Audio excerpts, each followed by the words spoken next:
Oh, Jesus. Already getting a little chilly. All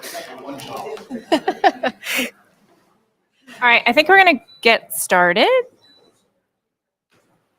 So welcome, everyone. Thank you for coming. This is the Thursday, April 4th, 2024 Ipswich School Committee meeting. This meeting is being recorded. We will call to order at 7:03. Jimmy, would you please read the district mission statement for us? Ipswich Public Schools aspires to empower all students to be global citizens who are effective communicators, analytical problem solvers, and savvy consumers of information. We propose to do this through an emphasis on communication, critical thinking, creativity, self-management, perseverance, and collaboration. Students will be active partners in authentic learning, offering voice and choice and demonstrating competency. Thank you. All right, so for announcements this evening, the next school committee meeting will be held Thursday, May 2nd at 7 p.m. in the middle school, high school ensemble room, which means we're hoping to cancel the April 25th, 4th or 5th meeting. So next meeting, Thursday, May 2nd. Bean counting will take place on Saturday, April 6th from 9 a.m. to 12 p.m. at Town Hall in Meeting Room A. That's open to the public. All of these are. The policy subcommittee will meet on Tuesday, April 9th at 5:30 p.m. in the middle school, high school guidance conference room. The communications subcommittee will meet remotely on April 10th at 4:30 p.m. And the negotiations subcommittee will meet on Thursday, April 11th at 4:15 p.m. Finally, schools will be closed April 15th to 19th for our vacation week. District offices will be closed on Monday, April 15th. Do we have any other announcements tonight? Nope. All right. Special acknowledgements? Don't have any this week. Okay. I don't either. Anybody have any special acknowledgements? Okay. Great. I don't have remarks from the chair either, so we are moving right along. Do we have any public comments this evening?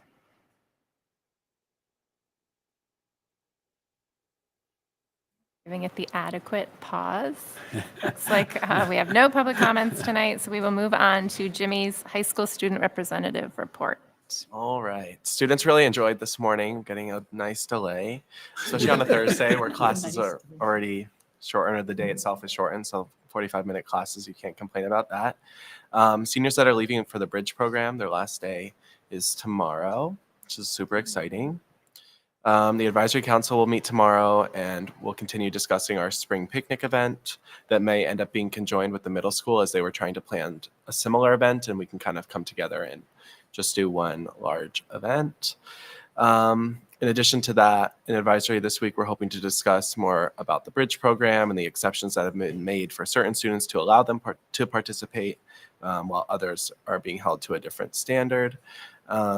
Additionally, we'll discuss the election process for the next set of advisory council members for next year, which allows a student to run for this school committee position, as I won't be able to run for next year. And that's about it. Okay. Getting to it, almost to the end. I know. Are you doing bridge? Yes. Yep. I'm super excited about that. Great. Questions for Jimmy? That's for spring picnic. Is that the crane?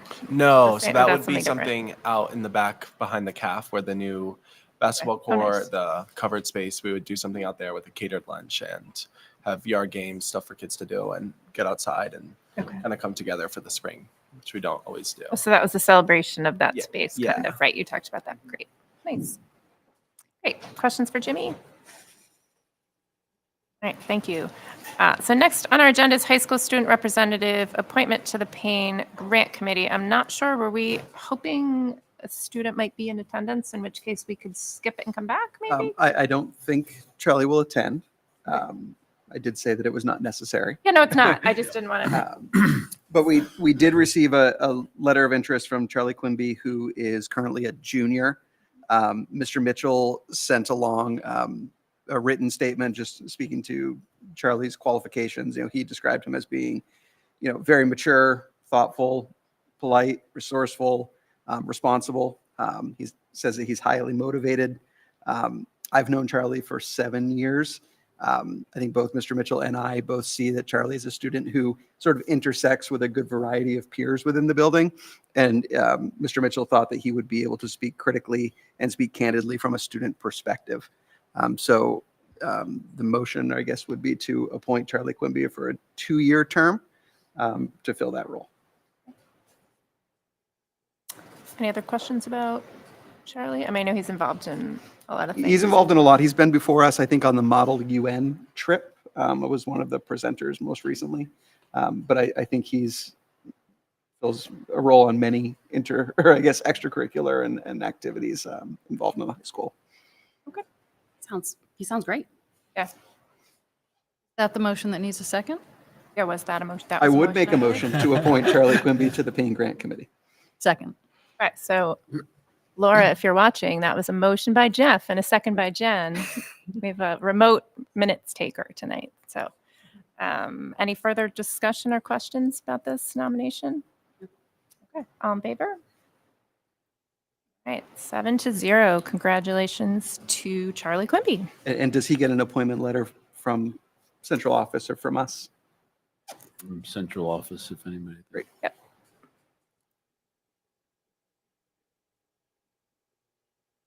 Okay, thank you. Okay, so moving on, we're ahead of schedule. We are looking forward to the Elementary ELA Curriculum Compass Committee presentation. So welcome and step on up. And so we just ask that people speak into the microphone. It's not for us, it's for the people at home. And introduce yourselves, even though we know you. I'm Kathleen O'Reilly. I teach 5th grade at Winthrop. This is my 28th year. Tonight we're going to talk about the 2-year process that the Elementary ELA Compass Committee has gone through. There was a felt need for looking at our literacy programs at both to elementary schools. So for the past 2 years, we've been really, that is our primary focus. We've had a wonderful group of people this year from both schools, many different roles in the school, representatives from all grade levels. Great cross-section of experience and eyes and input looking at this process. So 2 years ago, we decided that would be our primary focus, is to really zoom in on our literacy curriculum. We have been using the Lucy Calkins study for reading and writing, and they have fallen way out of favor with the educational community. We're not really aligning with the science of reading research that is. So we, the year before, like last year, we put together an extensive survey for teachers to really define what was the felt need that teachers were seeing in their classrooms, where the gaps. What do they want to really keep part of their literacy curriculum, and what really. So we spent a lot of time putting a extensive survey together, administering that, and then really analyzing the answers. At the end of that year, we decided to really zoom in on kind of some PD for the science of reading, to really kind of bring everybody's knowledge to the current level of research that's out there. Having keys to literacy, which is development, workshops, coaching in buildings, conferencing. They've been a good support for us this year, and learning all about, or kind of getting updated in these. This year, we have been participating in that PD, and we decided to really look at some specific programming.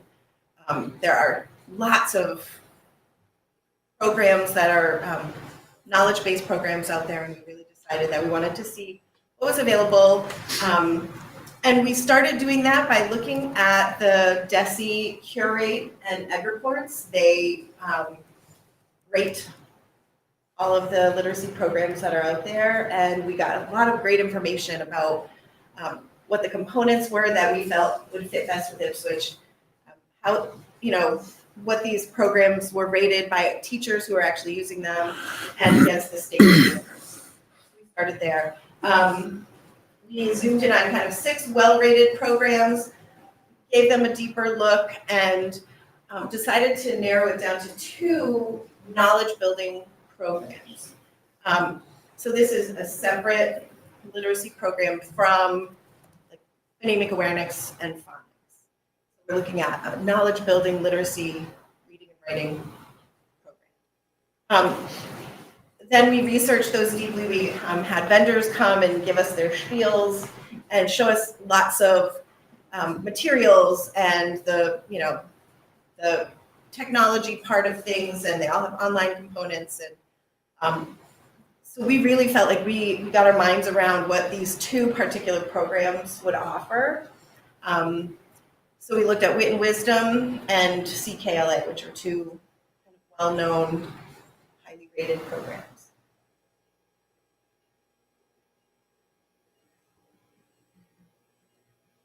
Hi, everybody. I'm Meg Smith, and I teach 3rd grade at Winthrop School, 30 years. Still having fun. I'm going to talk a little bit about the vetting of these 2 programs, what we did to really take a deep dive on them and make our final decision. So we created a checklist for our site visits so we would know what we were looking for when we went in there. We did complete extensive site visits to 6 schools in districts such as North Andover, Lawrence, Hamilton Wenham, Marblehead, Raleigh, Gloucester. 1, 2, 3. I might be leaving one out. So it was a mix of rural schools and kind of more urban schools. And we visited multiple grade levels who were using either CKLA or the Wit and Wisdom program in various years of implementation. Some were first year in, some were 3 years in already. After we had the classroom visits where we saw the materials being presented by the teacher and checked for student engagement and things like that were on our checklist, we then were able to debrief with their reading coaches and some of the other staff who were involved in the process for making their selection. And then we would get together and have our Compass meeting, and we would share our notes from our site visits and just kind of debrief. We ended up using a protocol to rate these 2 programs, their pros and their cons, and then we were finally able to make a recommendation to our administrators. Decided to go with Wit and Wisdom. It is an incredible knowledge building program. So students aren't just learning to read, but they're learning as they read. It uses authentic texts, which we thought was a really important component. So they're reading real literature written by real authors as opposed to reading stories that were written just for the program. We also wanted to make sure that we included multiple cultural perspectives and authors, so a diversity of stories and a diversity of authors telling those stories or writing those stories. The focus of the Wit and Wisdom reading program really hones in on the arts and the humanities, and it also includes a lot of science and social studies topics because it has a combination of fiction and nonfiction literature. Each unit starts with an essential question, kind of like an overarching idea that we want kids to think about. And then each lesson will have a focus question to get them to really hone in on the purpose of the lesson. So it has a combination of fiction and nonfiction. I think that's really important too, so that it integrates well with the writing component as well. So kids are writing narrative and they're also writing nonfiction pieces, and they're writing essays, literary essays, and they're responding to their reading and writing. It aligns perfectly with our foundations, which is our K through 3 phonics and phonemic awareness and spelling program that we use. So we don't have to buy a new program to teach phonics and spelling rules. It has consistent instructional routines. So kids, so much like the IM math program that we're currently using that uses the same language for each component of the lesson. You know, there's a warm up and there's an activity and there's a synthesis and a cool down. That's math. But it has, those consistent instructional routines in the reading program as well. And I think kids really do well when they know what to expect and you use consistent language. There's another component to the Wit and Wisdom program called GEODS, and it's for Tier 2 instruction. So students who might be struggling a little bit more. Those are leveled reading texts. I think at Doyon School as well, I know at Winthrop, we have some of those materials already. So that kind of cuts back on how much upfront expense we'd have to have in purchasing all the components that we need. And most importantly, this program follows the science of reading. So kids are going to learn to read with deliberate instruction that has a connection to rich content. So they're building knowledge while they're also building comprehension, vocabulary, fluency, phonemic awareness, and phonics. Those are the 5 components of the science of reading.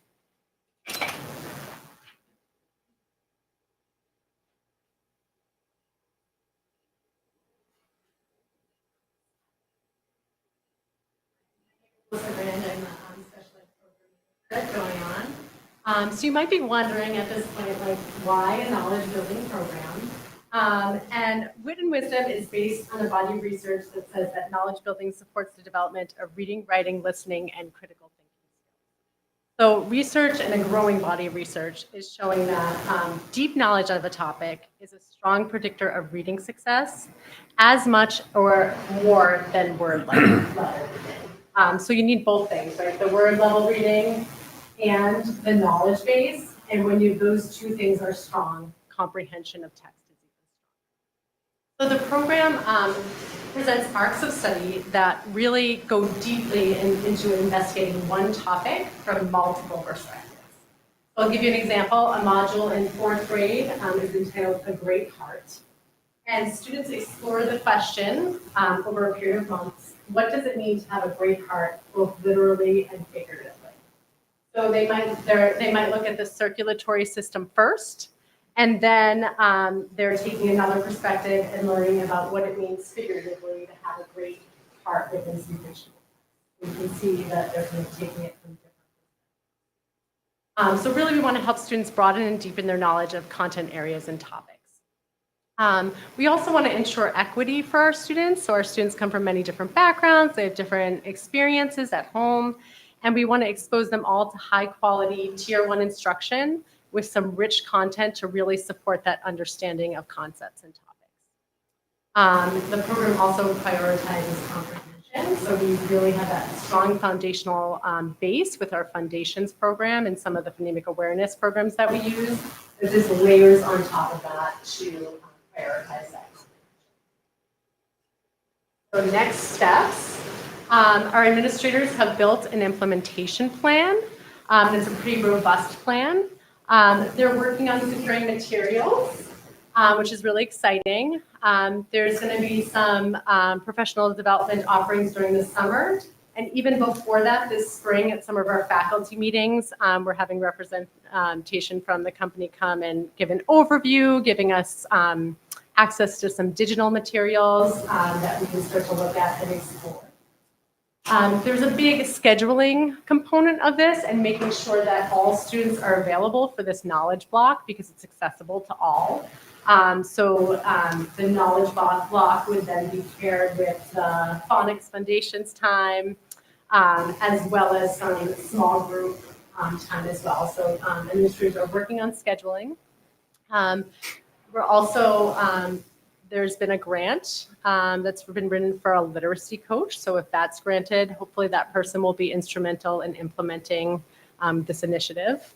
And then as part of our compass, we're hoping to have literacy leads. So teachers at each grade level who are going to help kind of unpack that content and support teachers. And then additionally, I know administrators are really prioritizing professional development time during the 2024-2025 school year to make sure that this is an initiative that we can really roll out in a way that will be benefit. Does anyone have any questions? Go ahead, Sasha. Yeah, thank you for coming. Incredibly supportive of the program. My question is a little about what you might need to get going, and maybe more of a budget question. So maybe Tom, just direct you there. You talked about some of the professional development materials. Have we accounted for that? Is that next year's budget? I just want to make sure you're in a good place. You have everything you need. Is that I'm seeing nods? Yeah. Yes. Okay. Yep. All right, great. And this impacts all grade levels? It impacts K through 5. Yeah, that's what I meant. All elementary grade levels, yeah. Great. No, I appreciate it. It's nice to hear the whole process. I think I came onto the committee with illustrative math had sort of been chosen, and I didn't hear the whole process. So it's nice to hear how thoughtful and comprehensive it is, and all the site visits, and really analyzing everything and making a really thoughtful choice or recommendation. So I appreciate that, and it seems like a great program. So just a even higher level overview. What these folks have gone through the last 2 years and what will continue for the next 2 or 3 years is part of the curriculum review cycle for each area. So to your point, 4 or 5 years ago now, we were in a similar place with the illustrative math. Now we have ELA, and now the comprehensive health curriculum is now being reviewed and unpacked. Next year, they'll be going through a similar process like this, and then deciding on what we need to do in terms of any new curriculum offerings for the following year. So it's all part of a master plan, if you will, of reviewing all of our curriculum areas.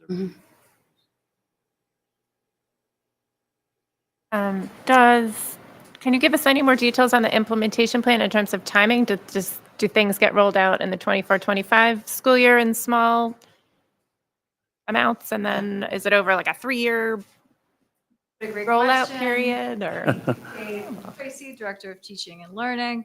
So yes, as Dr. Blake described, it's part of the curriculum review process, which is a 5-year cycle. So this is year 2. So moving into year 3, as Alyssa shared, we've talked as administrators, this is the elementary initiative. This is what we are giving support to, professional development time, collaborative time, and whatever teachers need, and working with families and students. And so the plan actually kicks off with our very first launch on Monday. Don't worry, we are still able to go outside and view the eclipse and then run back inside and get on Zoom, because who doesn't want to do the eclipse and Zoom in the same hour? But we worked it all out, so it'll be good. And we're meeting with the rep from the company who did our initial demo and is our regional person. And so she's doing a launch. All the teachers on Monday will get access to a demo site and the first module, which is like a practice module. And so it's just a little toe in the water. And then in May, we're doing another deeper session with the representative again on Zoom to look at the lessons. And then, as Alyssa shared, it'll go into summer PD. I am always amazed how many teachers in Ipswich take summer professional development. It is not necessary, it is optional, but it's a very beloved option here for many teachers. So we'll have a robust summer PD program, which will involve teacher leadership, hopefully with many of the same people. So we can kick it right off in the fall with the first unit all ready to go for teachers. And so that's the plan. And then we'll go through, it's a structured unit approach to the curriculum. So we'll have through Compass, which is the teacher leadership curriculum review group that I work with, in making the modules available to teachers in the fall. They'll have the materials, giving feedback, and we'll move it forward. And this is the initiative next year. So that's the launch, and it starts on Monday, which is very exciting. Oh, great. Is there an expansion to middle school that eventually happens? Was that the roadmap with IM that it started So in mid I 6 and 7? anticipate that it'll follow a similar roadmap As I Am, which is where it started at the elementary level. And then, of course, for alignment purposes, conversations start, especially at the 6th grade. And if, like I Am, where we chose to go forward with it at the 6th through 8th grade level, I don't know that that would happen with Wit and Wisdom, although they do have that available curriculum. It's a little different for us because we have a humanities curriculum and a required 8th grade civics class. And so in any case, it's important to make sure, because students will come with this mindset of what an ELA class is and what you learn and the multiple perspectives. We'll make sure that there's transference there from grades 5 through 6. So down the road, I anticipate. But even now, we're sharing with 6th grade teachers that this is going to roll out next year. The literacy coach that you mentioned, was that through a paying grant? Is this the same one that have we overcome some of those financial hurdles that was keeping us from being able to hire? So we did receive a paying grant last year. We quickly found out that the amount we had asked for was not a match to the education and experience level of the candidates that we were getting. So we were able to shift some of that funding this year into the Keys to Literacy coaching that the Compass reps were talking about. Mhm. And so for next year, we right-sized it. We asked for what I feel is an appropriate amount for the experience of someone who would be a literacy coach. It would be a teacher, not an administrator. Yep. And they'd be implemental to this process. And so that's super exciting. Yeah, good. One thing that could be helpful when the time is right, maybe it's a year from now. I know with the IM rollout, we had someone come and sort of after it had started, someone came and like gave us a math lesson and we were answering math questions, but it was really, it was helpful. It was interesting to see how the kids are learning and how it's different. So maybe when the time's right. And Jen brought actual IM lessons. Yes. Yeah. And That's school great. to school committee. And we love to do it that School way. to school. Yes, as well. I don't know if that So yes, that dream can come true, Kate. I think that's when the time's So I right. just want to take the. I'm better at moment- reading than I am at math. So I would be remiss not to recognize the Compass members in the room if you're on the ELA Compass team this year. A tremendous amount of work. Collaboration, cross-grade, cross-school, multiple perspectives. I am so proud of this process, and I'm really excited for us moving forward. So my deep thanks and appreciation for a job very well done. thank you. Thanks. Other questions for this group? Great. Thank you for your presentation. Thank you. Yeah, we look Thank forward you. to it. Great job. Thank you.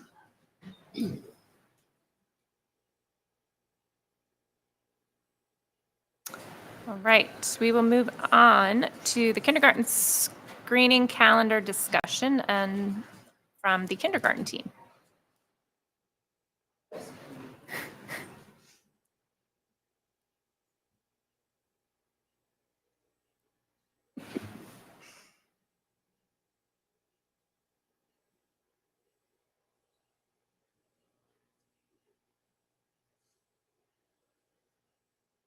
I am Alicia Thomas. I am IEA Vice President of Elementary. And I am here to introduce some awesome kindergarten teachers, Carrie, Jen, and Judy.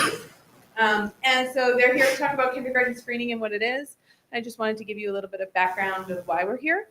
So last spring, the kindergarten team were talking about how screening happens in Ipswich, and thought maybe it might work better at a different time of year for a variety of different reasons. So in our monthly meeting with Dr. Blake, Becky and I kind of pitched the idea of what do you think about this?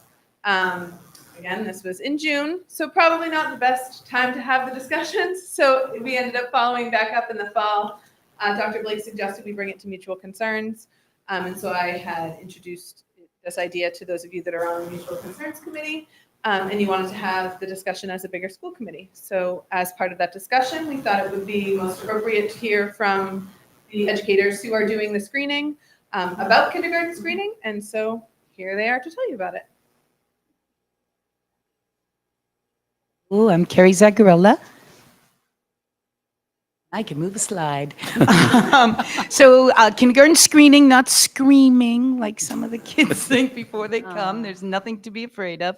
As you can see, it's an opportunity to evaluate kindergarten readiness skills in the preschoolers and other children that are coming to us. And the great thing about it is that it's multidisciplinary. So it's really looking at the whole child, looking at their speech and language, occupational therapies. We see how they interact with peers there, and physical therapists as well. So we can get a little glimpse onto who they are and what they might need, which leads to the next slide. And basically, third point is most important. It is mandatory by law to do kindergarten screening. And so it helps us to make balanced classrooms. So we see where the needs are and where the strengths are. And so we try to balance out the classroom and get the supports in place, or actually know who we need to keep an eye on for certain things. So that's it for that.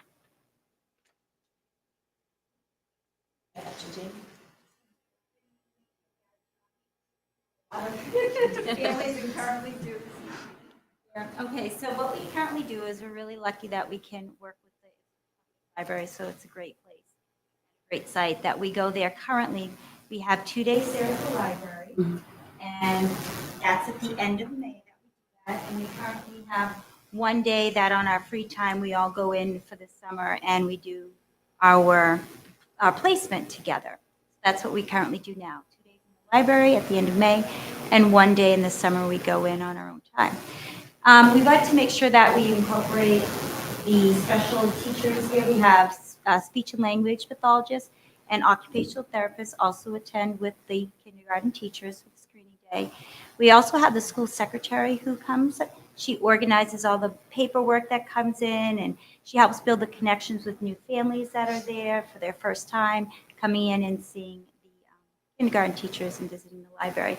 I know a lot of you have gone to the screening day at the kindergarten library, and it's gone very successful.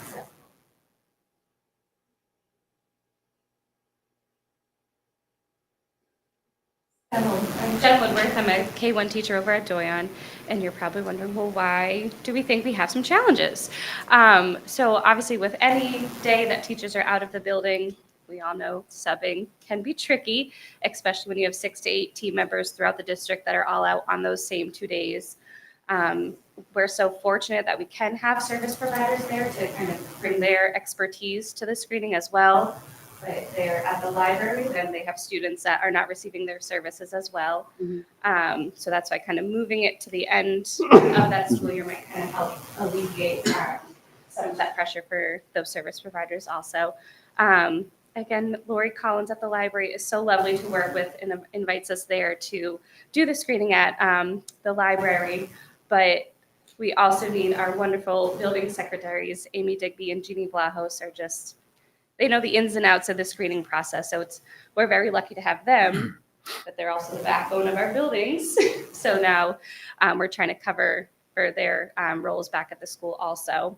And I know Jamie had mentioned that we do typically do the placement process over summer because our beloved gray zone, we don't always know which students are going to Winthrop and which students are going to Doyon at the time of screening. We just screen the children that are there, and once kind of all the enrollment is completed and all the school determinations happen, then we can take that next step to kind of do that screening. And pushing it a little bit later in the school year might help figure out kind of those numbers a little bit more. And also, since we don't have those school placements in May, kindergarten families currently don't find out who their teacher is until the first week of August. And we know the anxious parents and kindergartners are so excited to know who their teachers are going to be. So just possibly be able to let them know who their teachers are a little bit earlier in their summer also. Good evening, I'm Jennifer Frazier. I'm a kindergarten teacher at Doyon. So we have a solution to propose tonight, and that's to end the kindergarten school year for students the same time, same end date as the preschool, which is 4 days earlier than grades 1 through K, and this will allow us time to do the kindergarten process for the school year. This will allow families to have more time to register their child for kindergarten. It also gives incoming kindergartners more time to grow. The placement can be a collaborative process involving all service providers and disciplinaries as done for the other grades. Substitutes will not be needed after school to cover our classrooms. Teachers will not be missing time with their classes. Service providers will not be missing on their providing their sped services. And central office will be given more time to finalize the school placement for teachers can do the screening process during the school year and at their own school. That's the last slide. So some more just common questions about screening in the school days is that the school committee can have kind of that power to establish those different schedules for kindergarten. I know they currently start a couple days later, which helps kind of the soft start of the school year. But the requirement was that 425 annual hours of learning time. We're in a district that we're very lucky that all of our grades are above the DESE requirement for our learning time. And it's mapped down at the bottom, but you can see currently the requirement was 425. We have over 1,000 hours of learning time because we're also very lucky that we can offer our kindergartners a full day of kindergarten, where some districts still do kind of the half-day kindergarten as well. But so we're lucky that we are above that requirement.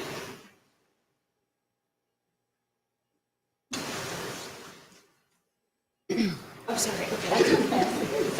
I know the most important thing we're probably all thinking is that it's tricky for parents. What's the solution? What do for families, with working families? So we can contact the Y. Right now, we currently go to the Y. Both Joanne and Winthrop have gone to the Y for the swimming program. And it's really successful. The kids love it. So it's great that we already have an established partnership with them. So we can contact the Y and reach out to them. There's local businesses. We have high street studios that currently come in, which is wonderful. And we have the Alchemist Yoga that currently come in, and the children love it. It's another resource that we can reach out to if we need that support there. We can also perhaps have high school help with substituting out, that would be funny. High school students that could help babysit would be great. I don't know, even if they have to do community service hours too. I mean, that's another way that you can find a connection there. And also, we have time. Parents would be notified 2 years in advance. And it's the same as the pre-K experience in terms of the time. So I know that's a concern there. So we're trying to think of ways in which everyone could benefit.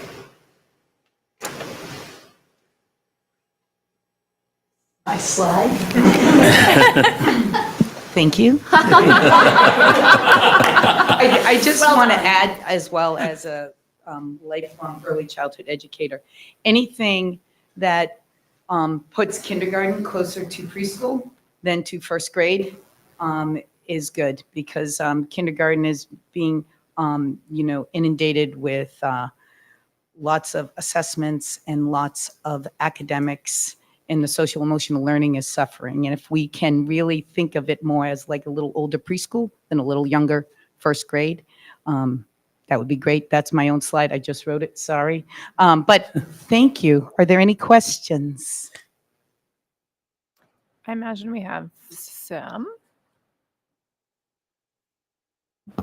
Diana? I'm not going to answer them. That's okay. I'm not the only one. I'll answer them, Dr. But you want to get from everyone, sure. Diana? Just thinking like logistically, what is the ask for this to go live this year, next year? When did you want this to start? This year or next year? No, next year. Okay. At the end of the year, so that, I think someone mentioned it so that the parents would have plenty of time to plan and just Okay. know the calendar in advance. Yeah. Okay. That's good. So it said, the last slide said something about giving parents 2 years notice. So did I miss that? It was because we established the calendar. Correct. typically Years in advance. 2 years, right. If you were to modify next year's calendar, that would be up to you. Because we've already approved next year's calendar, is that right? Okay, so we, That's up to you. Yeah, you could amend Right. it. Okay, so the earliest would be next year, and then, or it could be 2 years out, in which case we haven't approved that calendar yet. Got it. So this is like a request for calendar change. Is it possible to share this presentation with us, just so I kind of have the material? That'd be great, because this is the first time I'm hearing a lot of this. I see the logic behind it for sure. Can I ask why the 4 days? Is that mostly to correlate with preschool? Because it seems like it's 3 days that you use now, but you're asking for 4 days. 3 days and then the placement process as well. Mm. And so you have to Okay. look at all of the data that you gathered. Okay. The other advantage, I guess, for all of us would be we're the only grade that doesn't get to work as a collaborative team to.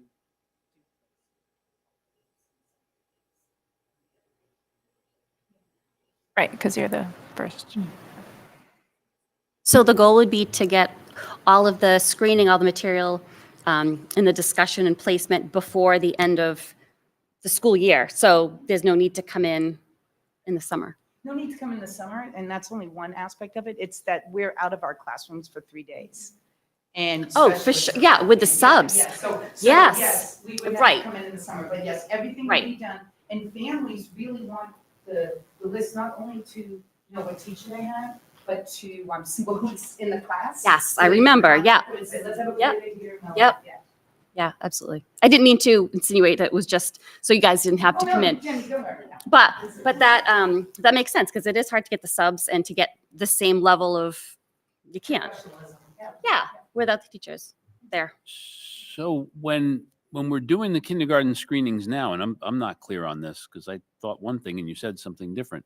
When we have the kindergarten screenings now, the kindergarten program isn't canceled for that day in school? we're in So we have subs all those 3 days. Okay. And then the preschool program, I know the preschoolers did not have school that day, but our kindergartners currently still come to school, just we're not able to. All right. And do the paras or co-teachers in the room with you stay in the school, or do they go with you to the library to do the screening? They stay in school. Okay, with a sub. Yeah. The ideas that you had about the yoga or, the different, would those be the same hours that you would do? Would it be a full day of activities? Is I that, think we were just mentioning that there are some options. Like preschool teachers, when they don't really plan. They plan what to do until the end of school. They might give some ideas, oh, here's some camps and here's this. And okay. what Jamie was I see what you're It's saying. like, we already have these connections. Okay. I'm not sure why. Yes. Yes.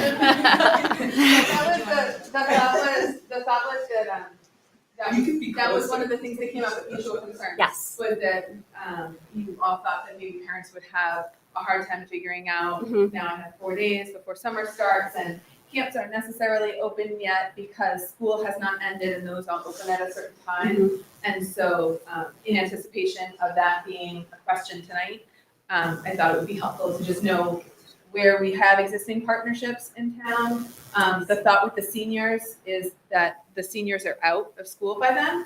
And so maybe it would be helpful if like high school had a list of seniors who were just wanting some money to babysit.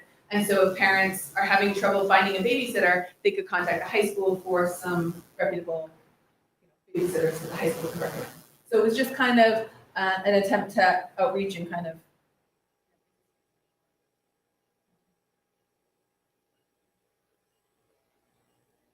So I want to just backtrack and just give a little history of the Mutual Concerns Committee. So we were presented with this idea in October, and meetings happened,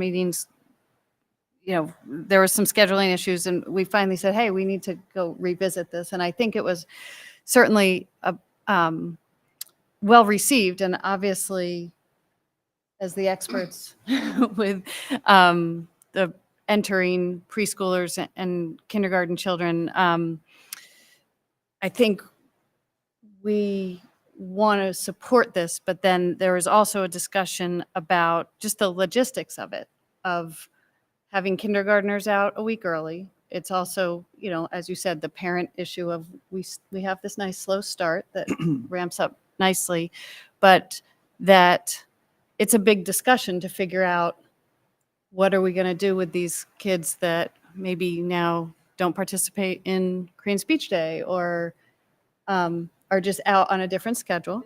Definitely still have beach day. But am I right? The preschool. Yeah, the preschool goes to Korean Beach Day. Okay. It's voluntary, like the teachers all set up a little camp. I don't know the winter. Okay. Okay. I looked at the And current, Joanne as well. I looked at the current calendar and this year, I mean, preschool gets out. But they all still go. All the teachers still Okay. go and the preschool families. Okay. want to, just like now.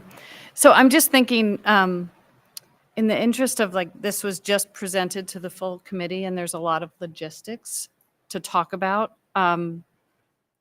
where those kids would go and what parents would do in the community with their kindergartner if camps hadn't started yet. And I like the ideas of the why.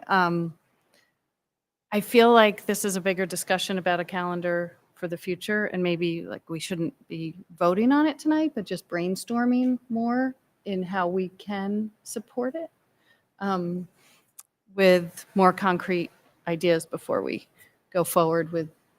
It's a paradigm shift in how we do things. So I just wanted to say that like, that was the history was presented to us back in October, and I think there still needs to be discussion about concrete ideas before we change how we do the school year for kindergartners.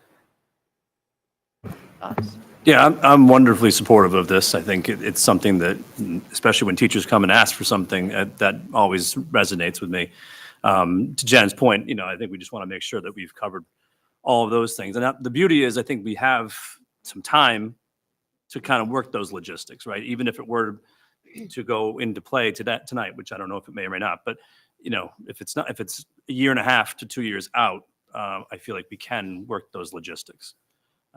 It might be a bumpy road the first time through, but it always is typically, but I'm in favor of it for sure.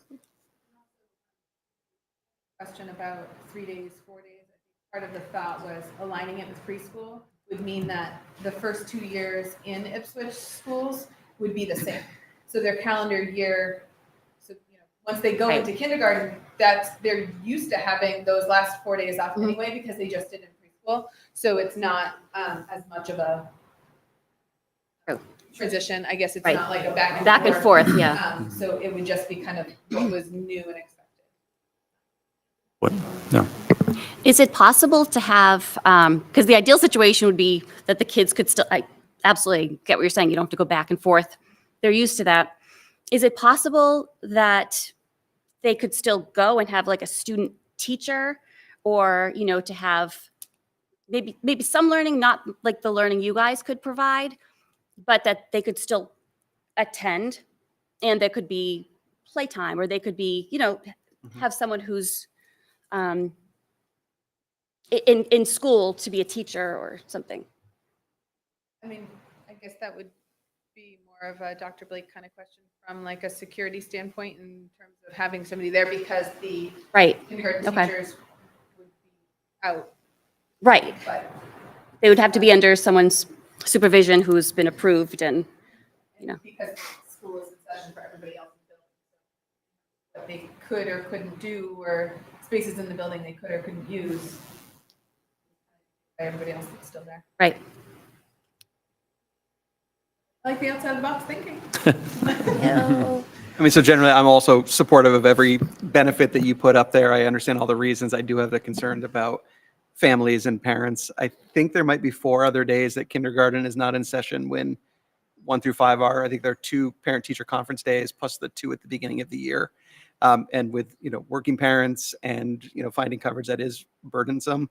I also would just have the concern of saying, well, we have these partners because those are also associated with additional costs. And just looking at week of summer camp is like, you know, sometimes like $400 or $500 and, you know, adding that. So I think kind of to Jenny's point, is there a way that the school can still offer something, maybe some of those in-house programs, maybe they're half days or something. And I maybe we just, between you and members of the committee and the subcommittee can come up with some other ways just to address that concern. I think we all acknowledge it. So I think we just need to sort of think, how do we minimize that? But I think the benefits, as you've presented them, are worthy. So we should try.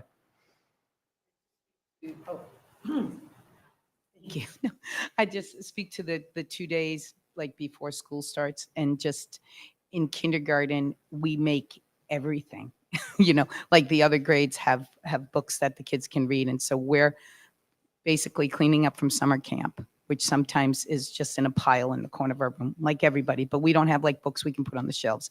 It's like everybody's photo has to go up. There has to be literature like everywhere. So we do get those extra days, but we need another one if you could give us that, Jeff. But it's really well used in orientation for kids too, that we have getting fed here, but in orientation too. So I just want to say, yes, we have those 2 days, but we are there every second and beyond to get prepared, because there's just not enough time, because we do make everything from zero. I know you understand that. But that's actually probably the best explanation of sort of why the staggered is. I've been somebody who's always sort of been like, everyone should start on the same day. Oh, yeah. And so that's a great explanation. I think previously it's been kind of, it's allowing the kids to sort of transition in. They come in just for, they come in, whatever, if it's on Thursday or Tuesday, whatever it is, there's a little bit less time just to give the kids a benefit, but it's nice to hear from the educator benefit too. For sure. And like, there's been many times where I haven't quite got it done yet. And it's just like, don't open that closet. That's it. When we have no orientation. That was close. Labor Day weekend. Yeah, Labor Day weekend. So yeah, good. I'm glad I said it. Other comments? Great. Yeah. So I think in general, we seem supportive and willing to keep the conversation going. I think there might, if you could forward us the spreadsheet or the presentation slideshow, spreadsheet, sorry. That'd be great. So we have all the information. And then, so we'll take it under advisement and have some more conversations. I think, I want to discuss maybe there's some middle ground or compromises. And then I like the idea of sort of trying to be creative in how we fill in some of those days. If we do take some days away to sort of help families, and maybe there's some coordination with high school students, like you said, that some groups of, maybe juniors that, there's seniors, you might not get seniors, but you might get some juniors who really want that, experience and before summer camps start or summer jobs start. So thank you very much. That's great. Thank you. Thank you. Thank you.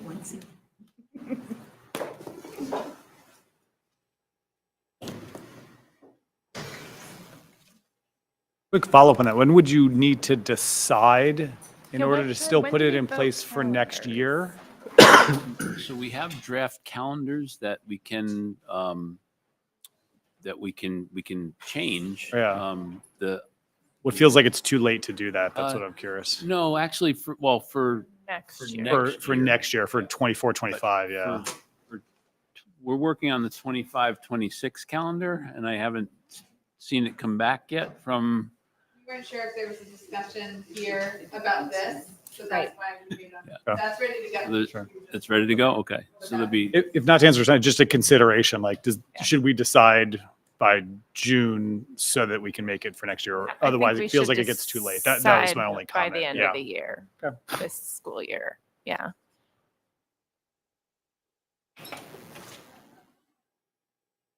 Great. So next up, we have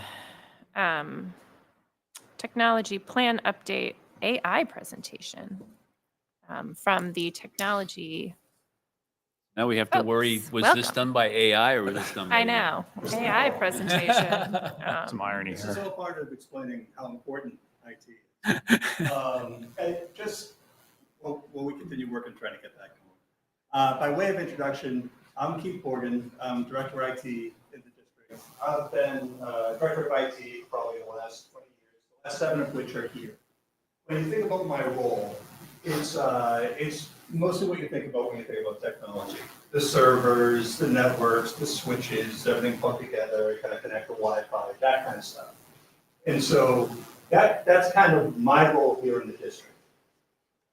I'm Amy Gregory. I'm the digital learning specialist for the district. I was a former classroom teacher, 5th grade at Doyon for 20 years, had a real passion for education technology, went back and got my instructional technology license, also became certified with Google as a trainer and a coach, and this is my 5th year at the role.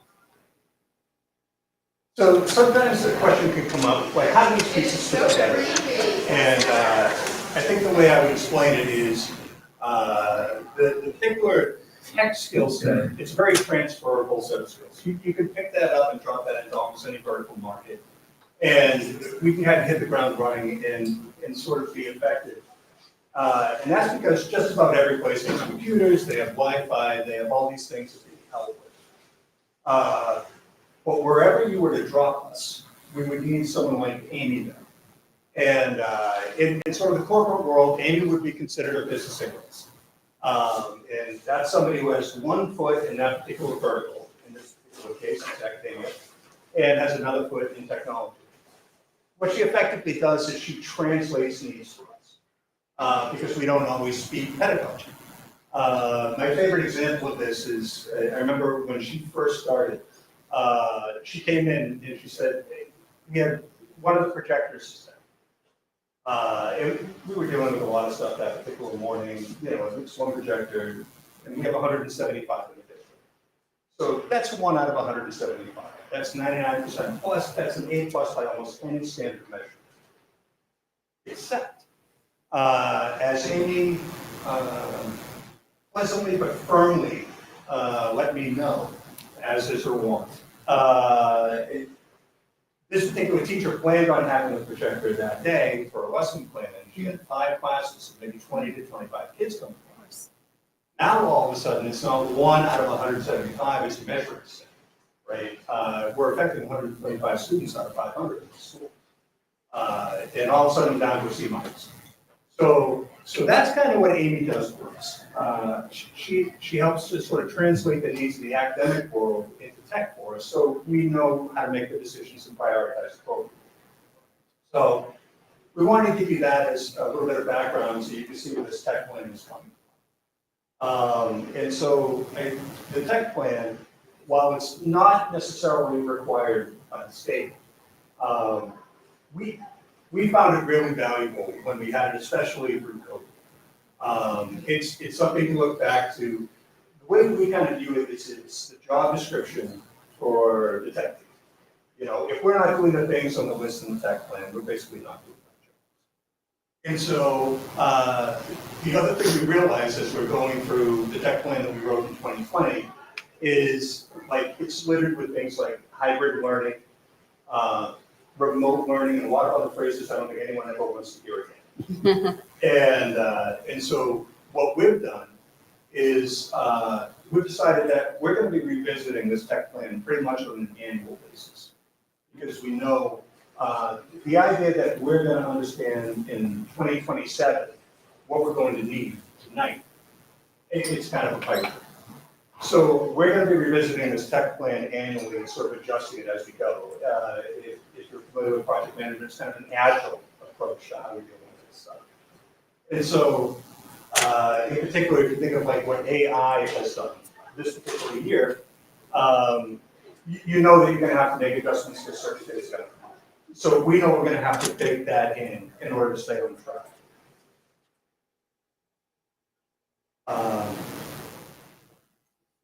The tech folks not have the right gadgets to hook up your presentation? You must.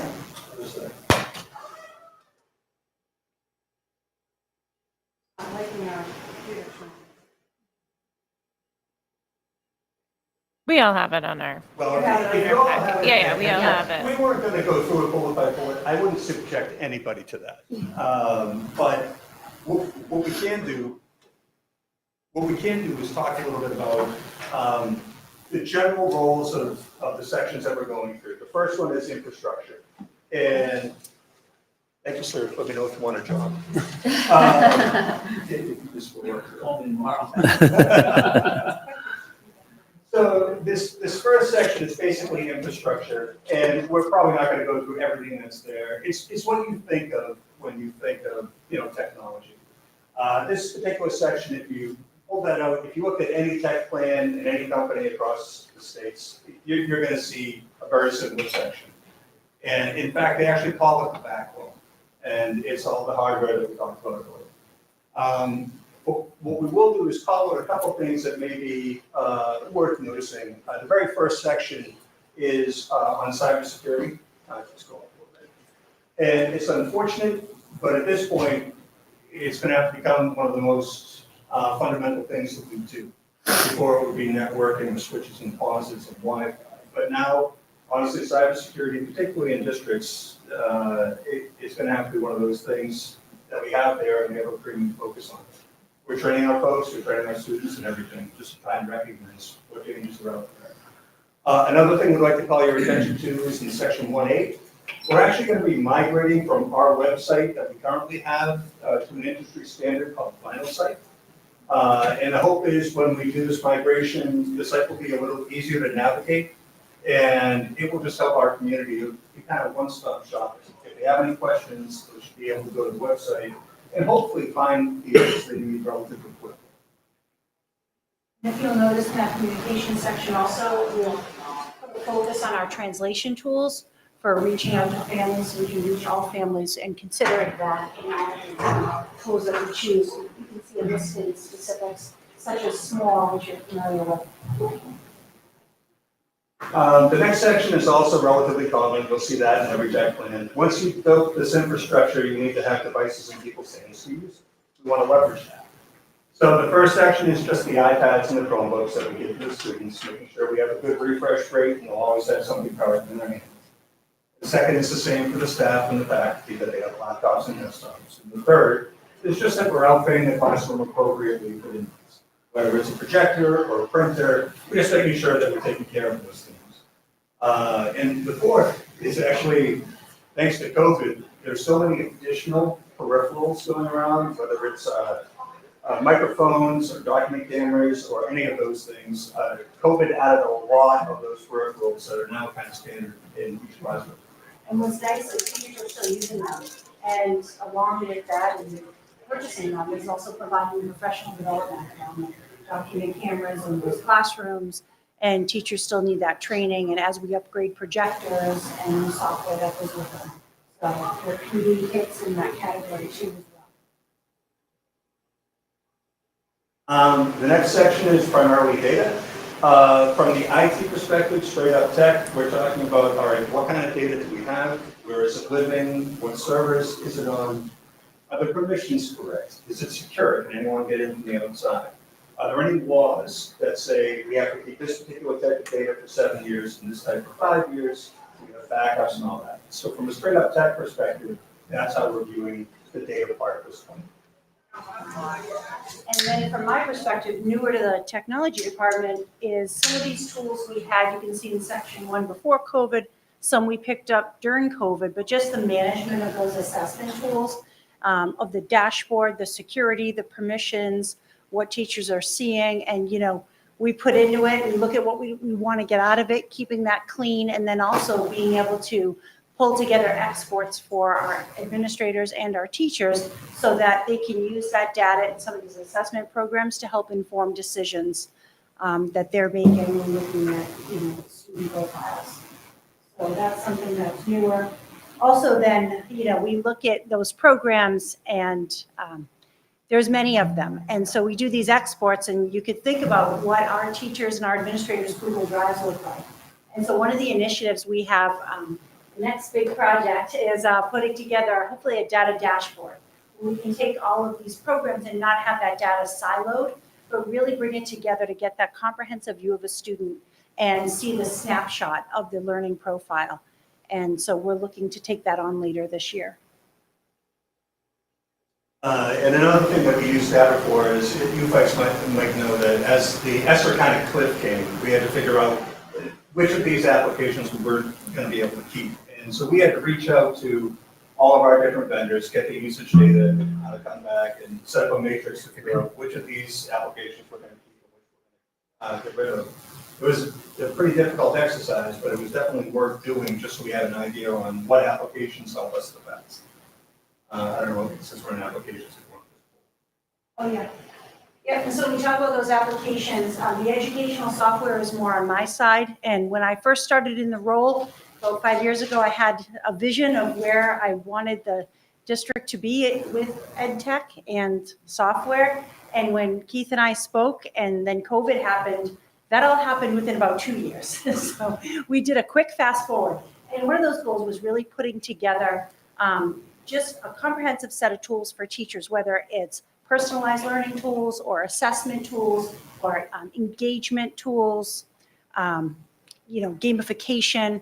And then how do you organize that and show teachers that we have it available and that they're using tools that have kind of gone through our car wash and our vetting of those permissions and security and student data, and that it connects to our standards and looking at the cost and balancing that free versus paid. And so we put together something that we call this Digital Tools Playbook. So it's really like a menu for teachers. It comes out in August, and they can see, how do I log in? How do I get access? Links to the sites. And it kind of sets them off for their year so they can kind of set up their digital structure for their year. It might be open resources or, digital curriculum. And then this year, we also newly launched an assistive technology playbook also, because there was that need where we had so many tools that were kind of mixed in, and how can we support all learners? And there are specific AT tools that we also purchase and that we've vetted. So we've come far with that, and we're proud of it. Yes, so that was the good part of it. The challenging part is also now logging into all of these programs for our teachers and for our students. And I think I hit a tipping point about 6 months ago. It was in the fall. I went into a kindergarten classroom. There were no students in there. The teacher was on the floor with 20 iPads in front of her. Oh.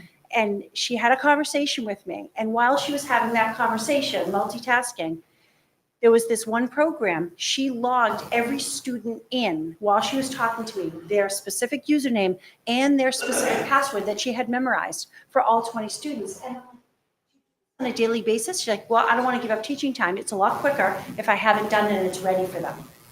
So we go out to conferences, and I said, we have to find a solution. So we have the ability, we found something, it's a ClassLink, it's a single sign-on solution where students log in once, and the younger students will wave a quick card, which is like a QR code, and that one login will log them into every program that we've rostered them in.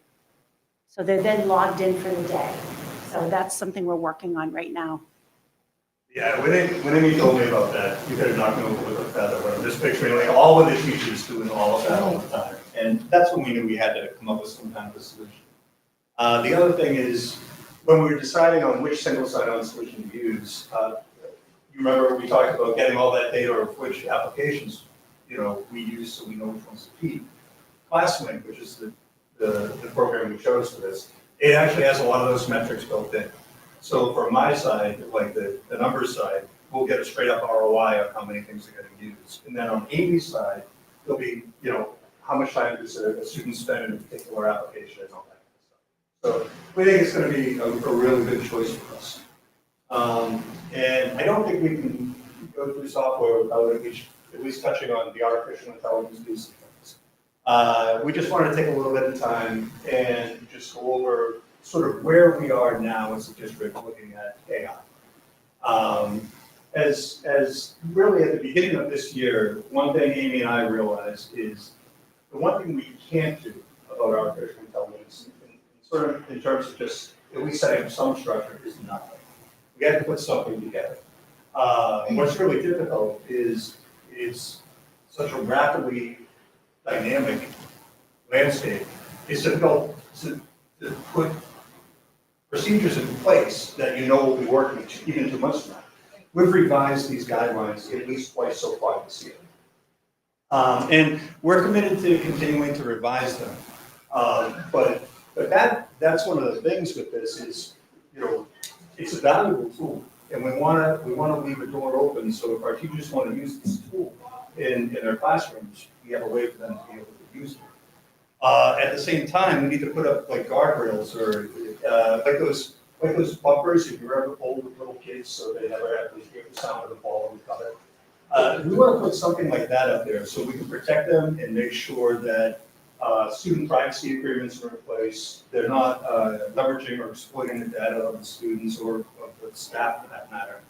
So in talking with a bunch of other districts and going down to some conferences and also just talking with the vendors themselves, we decided on OpenAI, which is basically at this point the industry standard. If you've heard of ChatGPT, that's the OpenAI group. And it's an environment where we're comfortable with their student privacy agreements. And it's also something we're familiar with, so we can support the teachers if they decide they want to use this in their classroom. OpenAI will not allow the use of their products by anyone under 13 years old, so that's why we're restricted to just the high school. And also, just from a pilot perspective, it's better not to open it up to the entire world. And we think there's enough room in there that there could be some flexibility for how it's being used, and while at the same time protecting the students and also maintaining academic integrity. So that's how we chose these guidelines, which I think Mr. Mitchell has sent out to the high school at this point. But I guess the only other thing is this is in use in a couple of different classrooms so far. People have found some unique uses for it. I don't know if you want to talk about that at all or anything. Yeah, we were able to offer some professional development with someone that's doing a lot of work in AI on the North Shore to our secondary teachers in the fall, and then I'm putting together something for the summer for any interested teachers. But yeah, it was really just an interesting process. I was working with a teacher who was looking to put AI into a debate assignment where the students had to come up with a position and they had to have points to support that position. And so it was kind of like a graphic organizer where they had to fill information in. And one of the things that the teacher had the students do was to use OpenAI to put in their position and then ask it to create a rebuttal. So that when they were preparing for the debate live in class the next day, they could kind of foresee what they were going to be up against. And this is what OpenAI said that, might be some points to rebuttal so that they could be prepared to respond to those points. And what I liked about it was that the teacher had the student pasting in the prompt that they put in, pasting in the response that ChatGPT gave them, and then also putting in how they were synthesizing that information, right? What were they going to be doing with it? So really kind of using it as almost like a personal assistant or a tutor on the side to gather some information. So we're just getting started. And, I think my goal is just to increase teachers' comfort levels with it that are interested in it. And yeah, at the same time, make sure we have that structure in place so the parents are on board with it, the teachers are on board with it, it's being used and taught. And I think just moving on to the last section is the support part. And again, just looking at it from a straight up IT support mindset, it's my printer isn't working, I can't connect to Wi-Fi, I can't log in, can you help me out? And we still have people just pop in and ask us questions too, but we've set up a support ticketing system, like it's basically an industry standard called Incident IQ. Somebody sends in their ticket and then we get notified and then we prioritize and fix the tickets. What's good about that from our perspective is we get really good numbers on how long tickets are coming out there. We can compare it against our SLA, see how we're doing. We get very good metrics in that way. So that's sort of the IT side of how we handle the support. And then on my side, I oversee 12 educators in the district, like 3 in every building, as technology committee members who we meet monthly. They're kind of like the tech evangelists in the district, and that colleagues will go to them first, kind of a tier 1 tech support. And they also pilot programs for us. They're great guinea pigs. And, they also do some professional development on tech tips and help with our resource website, our Tiger Tech site that we have.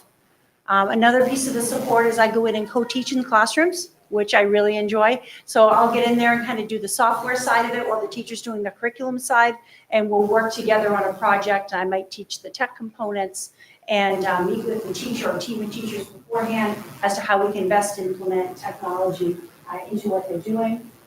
And then also just with us being a Google district and as a trainer and coach, I give them the latest information on what's changing with Google, because they always change things, and what they're taking away, what they're adding, and give professional development around that. Lots of updates. Well, actually, I think that's about it. We realize it's kind of like a drink from a fire hydrant. But if you folks have any questions at all, we're happy to answer them. We're also not going anywhere, so if you get questions afterwards, we're also happy to answer them.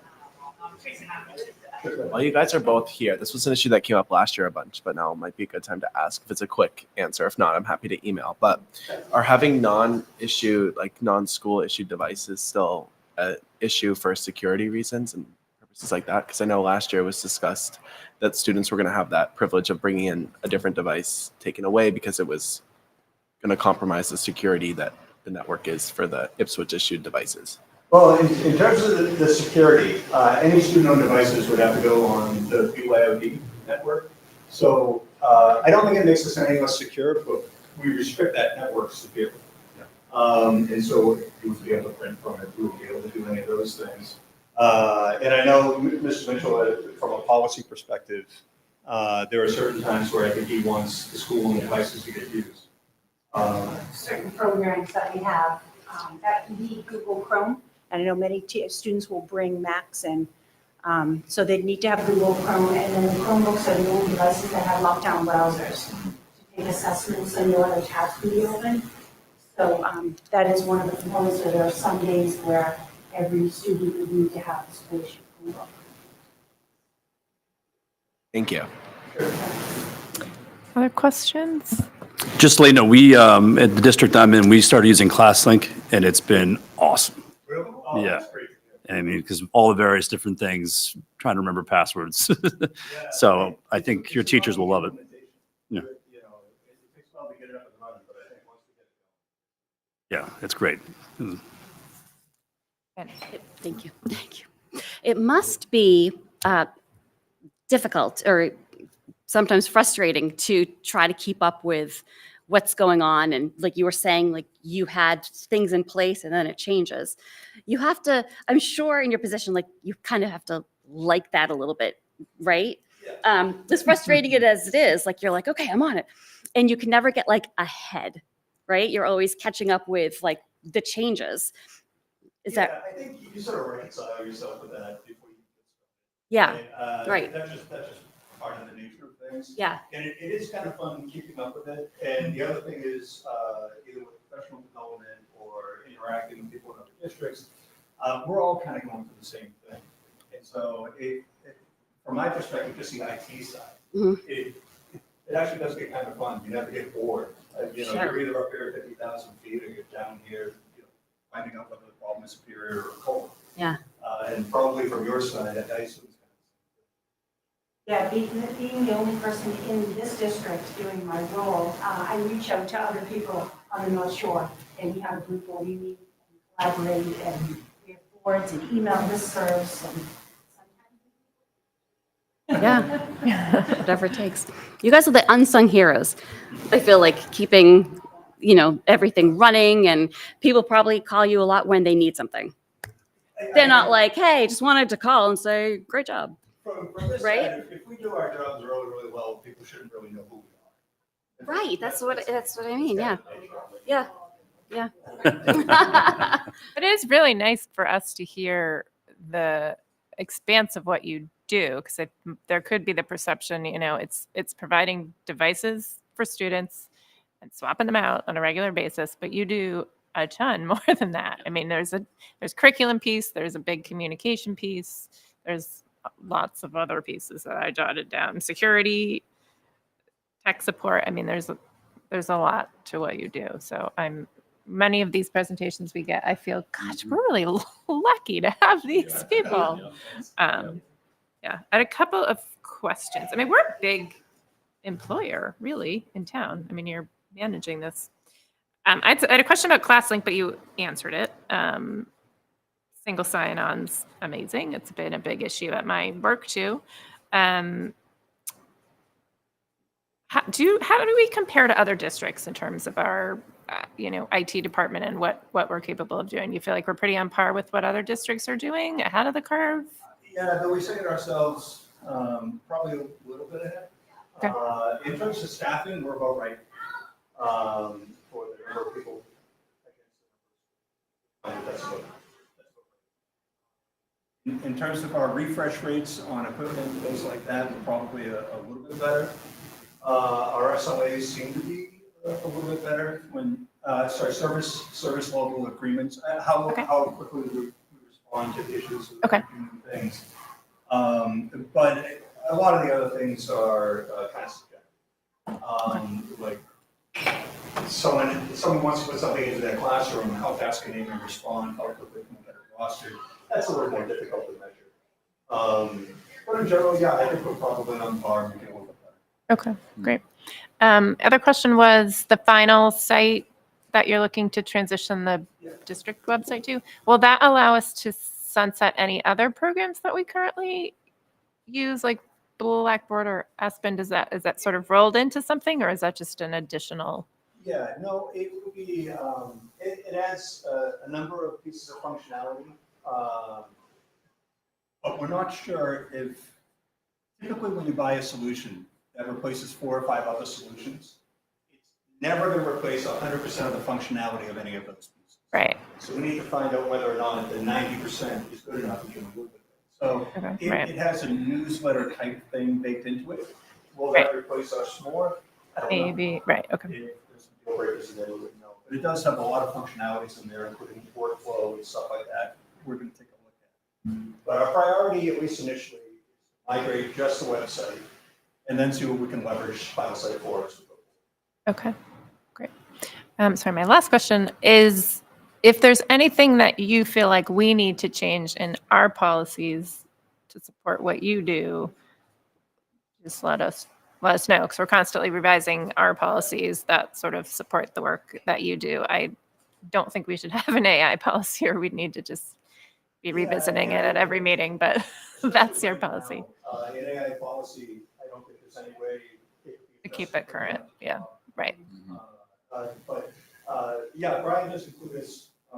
Okay. And Brian just includes at times policies and stuff. Okay, yeah, because anything about student, cybersecurity, safety, any of that stuff, we're happy to collaborate on that, so. Yeah.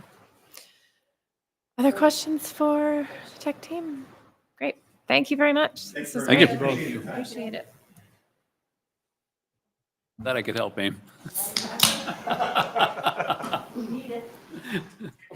All right, so next up, we are ready for town meeting warrant article discussion and vote and speaker assignment. So in your folders tonight, you should have, there should be a draft of the town meeting warrant, as well as 8E is a control sheet of all the warrant articles, and I can record our decisions on which articles we would like to recommend, and then if we need a speaker for that. So typically, we will go through sort of article by article and decide, do we feel like we need to take a position on it? And then we will or we won't, and then we can talk about if we need a speaker for that position. In that control sheet document, I have written in column G, we don't need a speaker for every article, but obviously our articles we do, and there may be some other articles that we want to have a speaker ready if needed. So without further ado. Can I add something to what you're saying? Yes. So these are in draft form right now. And so it's possible that they could be modified to, I just want to. It's pretty finalized. The goal was to have the warrant pretty well finalized by today. So there may be some very minor tweaks, but there shouldn't be anything substantially different. Okay. than But I what's just on wanted here. to state as it is now is how we're voting in case it changes. I just wanted to Correct. Yep. throw that out there. Yeah. So this is a draft as of, I believe. 4:10 this afternoon, Laura added it in because that's when we received it from Town Hall. Okay. So it is hot off the presses. Cool. Very close to finalized. So we can just go through article by article and discuss whether we feel like we need to take a position on it. And we would be voting to recommend or not. All right, so Article 1 is the consent calendar. And I have sort of a historically, we do take a position on this sorts of things or not. We typically do take a position on the consent calendar. People had a chance to review that.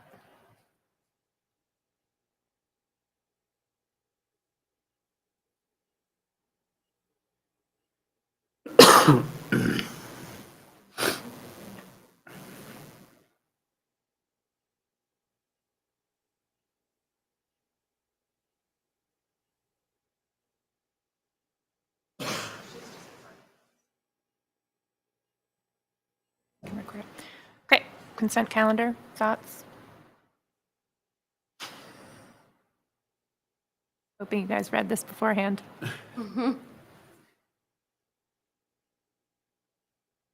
This seems pretty standard. It is very standard, yep. And we do typically take a position on this, just as a Yes. past practice.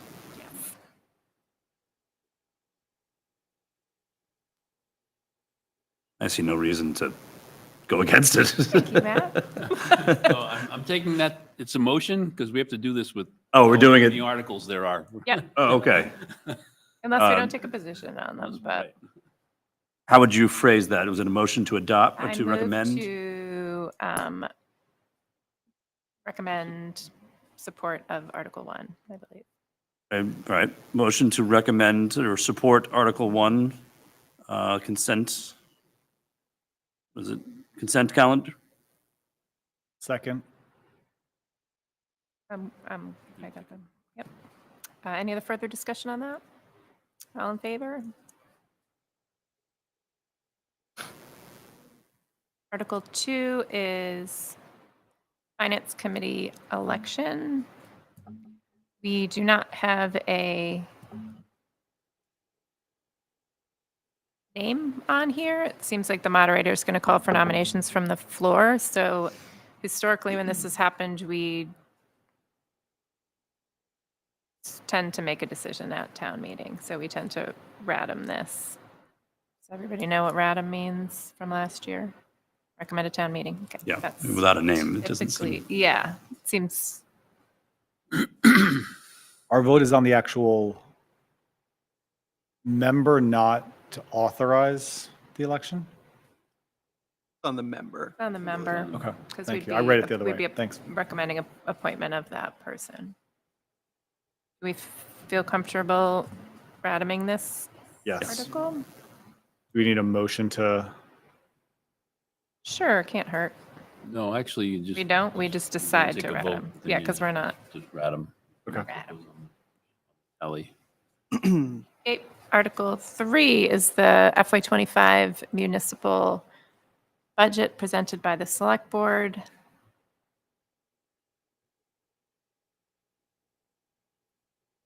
Move to support the FY25 municipal budget. Second. Further discussion on this? All in favor?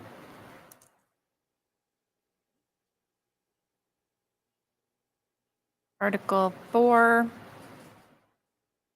FY25 school budget. Oh, wait, sorry. We don't have any speakers we need yet because we don't need a speaker on consent calendar. We don't need a speaker on the municipal budget. So now we're getting to school budget, Article 4. Move to support the FY25 school budget. Second.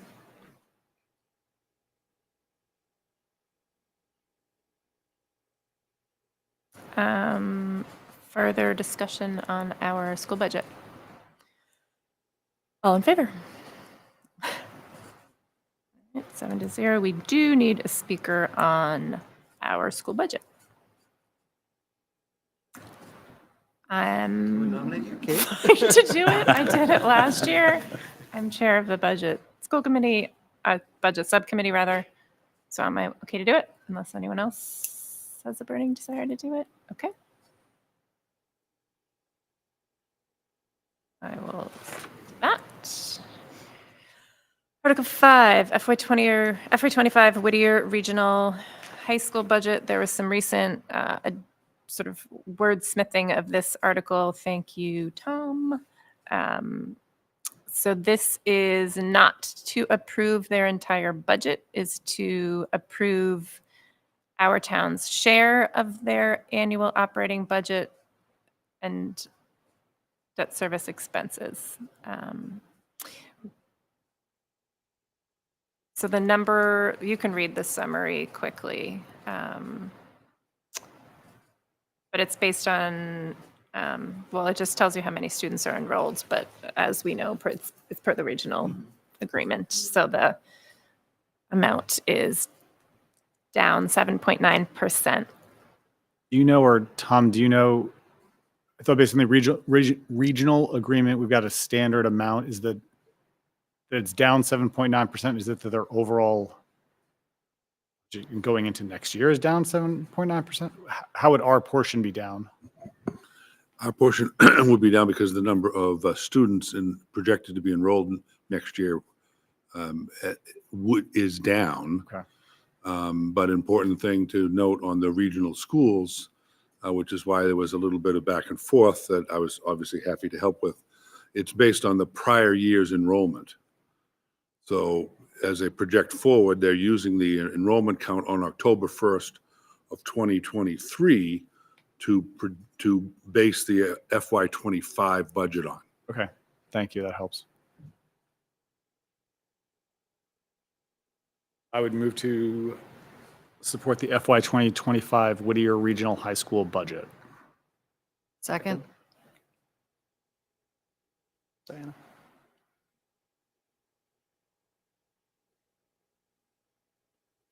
And Laura at home, I'm not announcing these into the microphone because I'm writing them down. So motion, I will read this one. Motion by Sasha, second by Diana. Any further discussion on this? What was Jen? Well, it was a tie, but okay. It was Jen. Sorry, didn't I say thought it was Diana. Jen. Sorry, Jen. second by Jen. Further discussion on this? All in favor? Okay. Speaker, the select board has put in the Whittier Tech representative as the speaker on this. I have not had a chance to talk to our newly elected Whittier Tech representative on this, so I think we will just hold on this, and if if she's not available for some reason, we can find someone. Typically, we have spoken on this in the past. So in Article 6, they've also amended that. That's typically an article that's been submitted by the school committee, and that's now the select board. So I would put the speaking responsibility for at least main presentation of the motion back at the select board if our representation or if our representative is not available to speak. Good suggestion. Okay.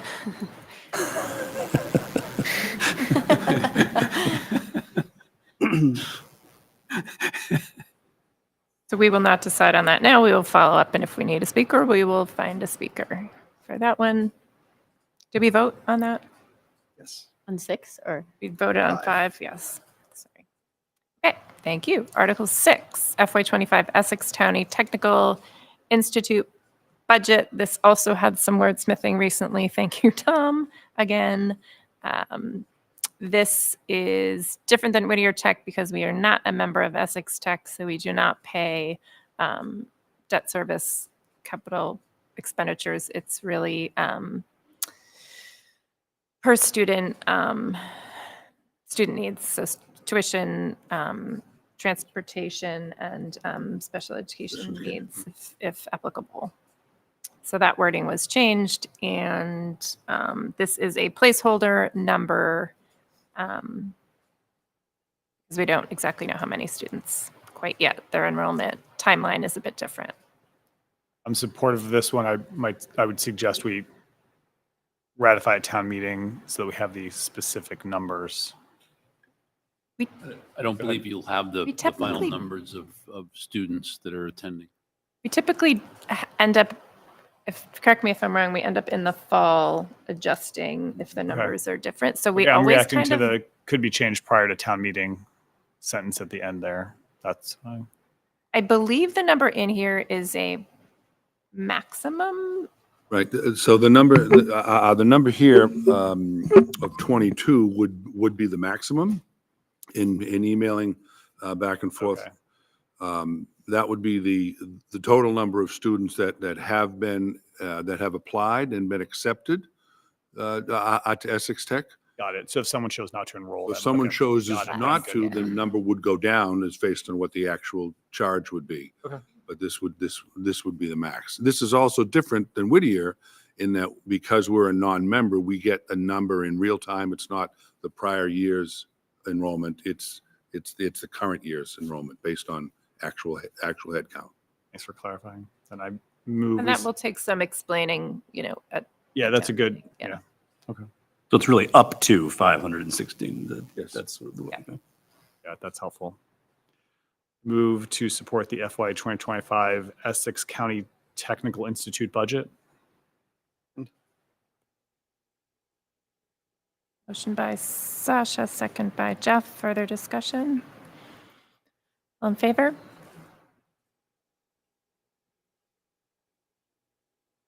Article 7, transfer of FY24 appropriated budget funds to the Education Stabilization Fund.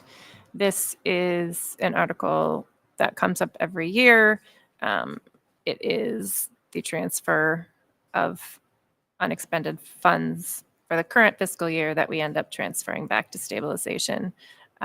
This number, I think we're still in discussions about whether or not we want a number in here or whether or not, because if you want to explain, as we get closer to the end of the fiscal year, the number gets. Yeah, so last year, the recommendation that we made to the town manager was that we not put a number in the book for the purposes of being able to provide a number on the floor in case it changes. Certainly, our comfort level, $900,000 here is what's in the budget, is what the expectation is.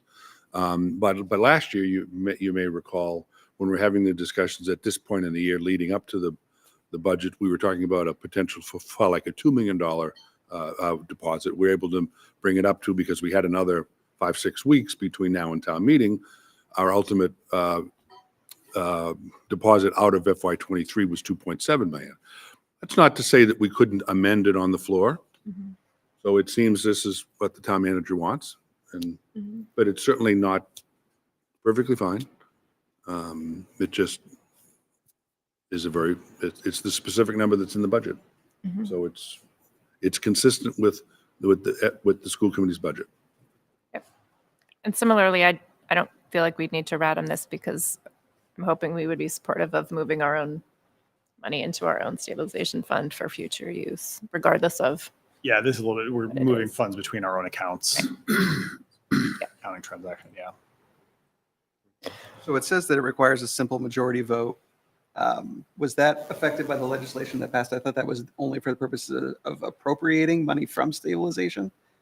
But I wasn't clear that there was a change in the vote to move money to, and that is a change from last year's warrant. So I think maybe we could just get clarification on that.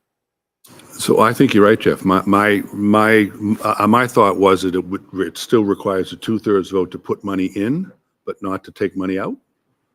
And that's my view. I volunteered to do some position. additional research on I that. don't think it'll change our position this evening. I think we can still vote it, but just to make sure that the book is correct and that town meeting goes off without a hitch, we should verify that. Yep. I would move to support transfer of funds to stabilization, and want to leave it blank. It's $900,000 in there right now. So And do we want the motion to say 900, or do we want to? I don't know if the motion has to say this. The motion for the budget didn't say the specific amount. So Second? okay, motion by Jeff, second by Jen. Diana, sorry, I don't know why I'm getting you guys. We got sound tunnel over here. Any further discussion on this one? All in favor? Right. Article 8. Do we have a speaker assignment for that? Is that going to be you as well?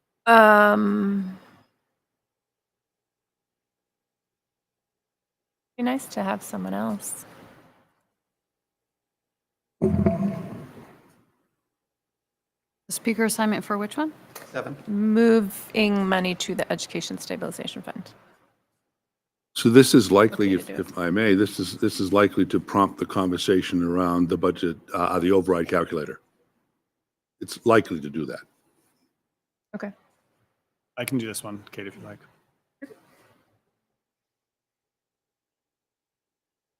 It's not written down anywhere. We can change. No, it's fine. I'm just Thank you. support from the sound tunnel over here. Yep. I mean, it makes sense for someone on the budget subcommittee to do it, so thank you. Agreed. Okay, Article 8. This is town moving money into their stabilization fund. We have supported this in the past.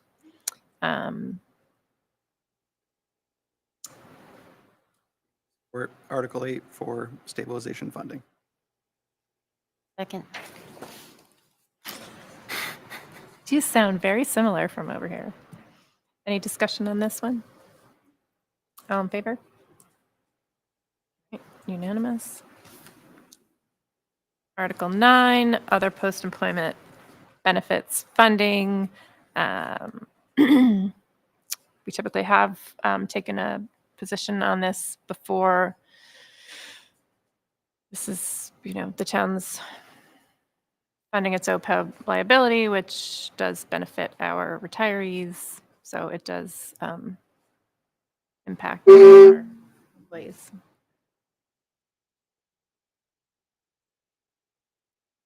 I move to support Article 9. Moved by Diana, second by Jeff. Any other discussion on OPEB? All in favor?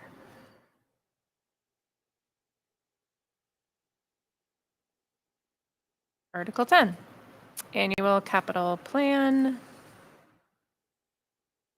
This, The only one I had here was we had the discussion on the charging stations, and just because something gets put in, I mean, it still is funded, but if there's a higher priority that you want to reshift $30,000 to get something that's further down the capital plan, that's Correct. permissive. Yep. yeah, so is this similar to our budget that we're approving $1 a bottom line? Right. And there's, though this, is mapped out These are and the what we these are plan the to do. projects that are outlined, but if I mean there are previous capital projects that haven't been completed for one reason or another. Move to support Article 10. Second. Moved by Jeff, second by Diana. Any other questions? All in favor?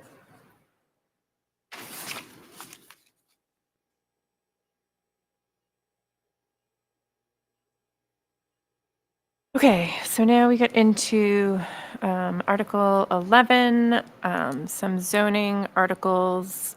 This is about amending the zoning bylaw to define and permit public safety facilities by right across all zoning districts, brought forward by the select board. How do people feel about taking a position on Article 11?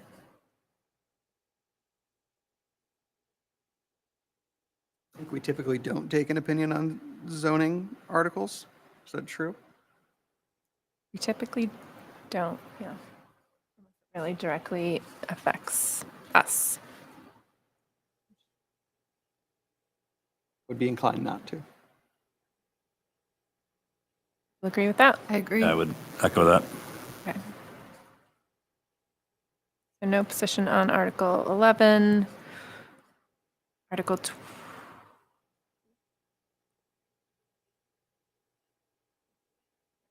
Zoning ones are long. Article 12, Water Department dam upgrades. Submitted by the Water Department.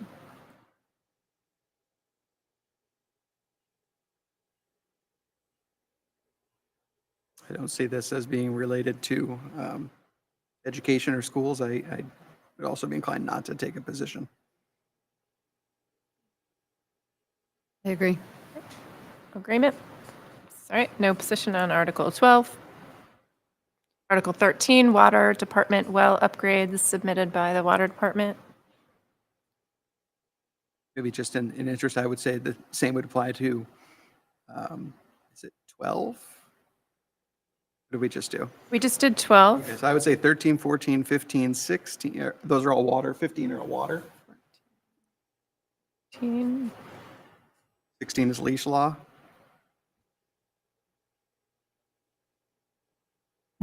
I agree with that. Agree with that? Agreed. Yeah. Okay, so not taking a position on 13 through 16.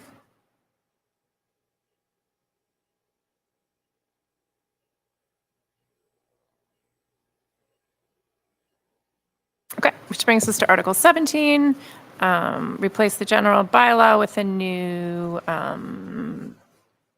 basically approving the specialized, adoption of the specialized stretch energy code. We have some information on this that we received at the tri-board, the presentation from Dylan Patel from the DOER, as well as some frequently asked questions that I circulated from them as well, I believe. So hopefully people got a chance to look at this. I know we did take a position on this last year when it was up on the warrant, and I had asked if people wanted to get a presentation from some members of the Climate Resiliency Committee, and people expressed that they felt like they had enough information to take a position on this. So I'm happy to open it up for discussion, and it looks like we have 2 members of the Climate Resiliency Committee here who are willing and able to take questions if needed. Yeah, last time this came up, I don't think I knew enough to make an informed decision. I feel like that presentation that we had was very good, Yeah, and I very agree. informative, That's great. and I feel much more comfortable supporting it, having had that. I think there were 2 pieces of information that we received, one from the presentation at the tri-board and another one in an email from Carolyn Britt after our vote last time that were related to schools. So one is, my understanding is that the school construction requirements and offices also under both the current stretch code and the new one are the same. So there's not a change in our level of requirement for a potential school building project. And then second was that there are incentive points given by the MSBA if you achieve some level, but there was no answer about whether a town would have needed to adopt the specialized stretch code or met that kind of higher level green communities in order to qualify for those. Do we have a clarification on that?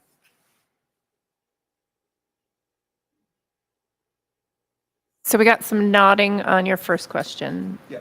And acknowledgement, just because people were not at the microphone, and nodding that So that was the true. base code, I'm sorry, not the base, the stretch and the specialized stretch code, the level of efficiency and the requirements for construction of a school project are the same.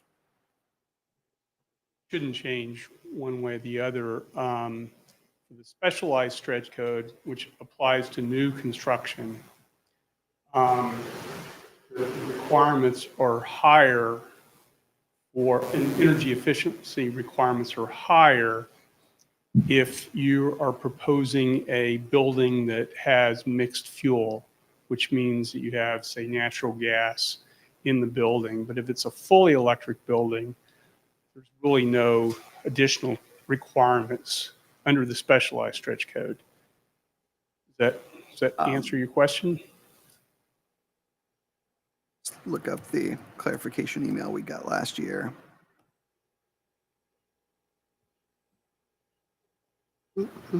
That the construction standards of offices and schools are the same in the stretch code and the specialized stretch code, I think is what Yes, the building requirements are the same for in terms of the HERS rating. I don't want to get into the weeds here, but there's a building efficiency standard. It's called HERS rating. They're essentially the same for a stretch code and specialized stretch code. But those can change. They said about every 3 years, All building codes change. the requirements could All change. building codes change every so often. Yeah. So once you opt in, then you have to comply with the new, and he said yes. That is correct, Right. although I would just clarify that all building codes, whether it's the base code, Right. the stretch code, or the specialized stretch code, when they make changes, upgrades, improvements for things like safety, everybody is required to follow those new building codes, whether you're in the base code, stretch code, or the specialized stretch code. Right. Right. Agreed. Without readopting anything, it's just. Even Just if, as goes, even yeah. if we were to go back to the base code, which I hope we don't, or we stay with the stretch code, whenever the building codes change every 2 to 3, 4 years or so, every town is required to adopt those changes. Every town that's opted in, so is what you're saying. Every town that's Opt in to opted the in stretch code to the and stretch code and specialized. specialized stretch code would have to follow them, but not obviously if they didn't opt in. Right. But you would still, we'd still have to require, if you were the base code, you would still have to adopt whatever changes to the base code occurred if you were in the base code. Right. And I think there was another question that you had regarding is it the SB? MSBA. SB, Yep. The yeah. school building. Yep. So we asked Dylan Patel, the gentleman who gave the presentation, this question. The answer we got back, if I remember correctly, was that even if you don't adopt the specialized stretch code, if the building meets the standards for the specialized stretch code, you still can get the benefits, the incentives from the state. Thank you I for agree with the interpretation of that wording, because I know, so I would agree with that 3% of the estimate, reimbursement of 3% of the, Mhm. Other questions or thoughts on the specialized stretch code? I agree the presentation at the tri-board was really helpful. Move to support Article 17. Second. What was your motion? Sorry. Move to support. So Diana moved to support, Jen seconded. Do we have further questions or discussion or comments?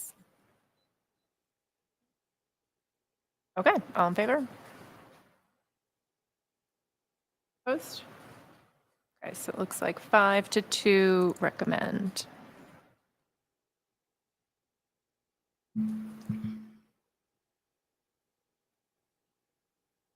Diana made the motion, Jen seconded? Yes. Thank you. Okay, thank you.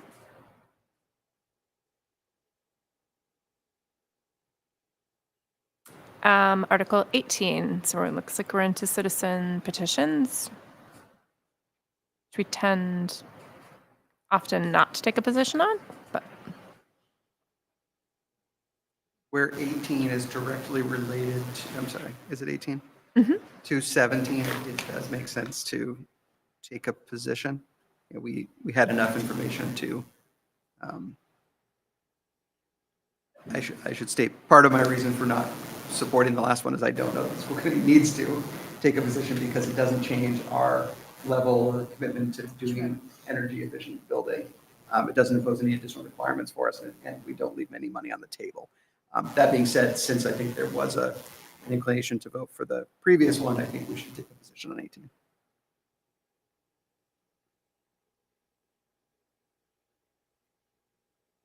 I'll qualify that I supported 17 because I feel like as a school committee, as leaders, I want to support sustainable initiatives.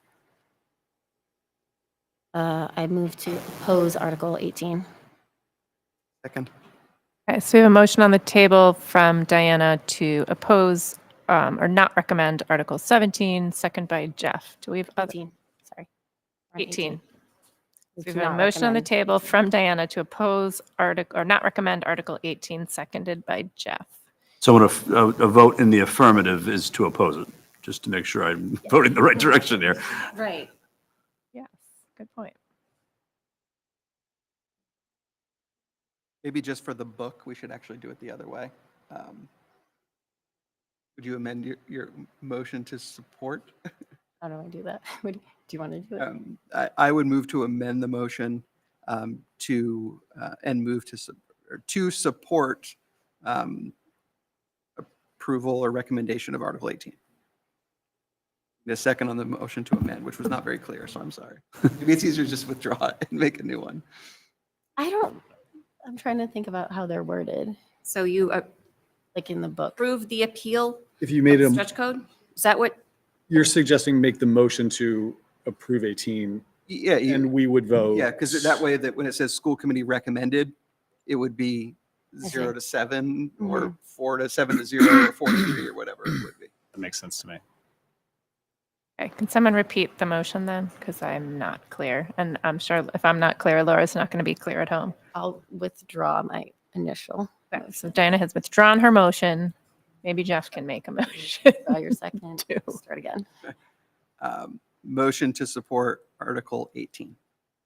But that means, sorry, that means to repeal the Yes. stretch code. So if you vote in To favor, vote on or yes, that's supporting to it. support it. Supporting the repeal.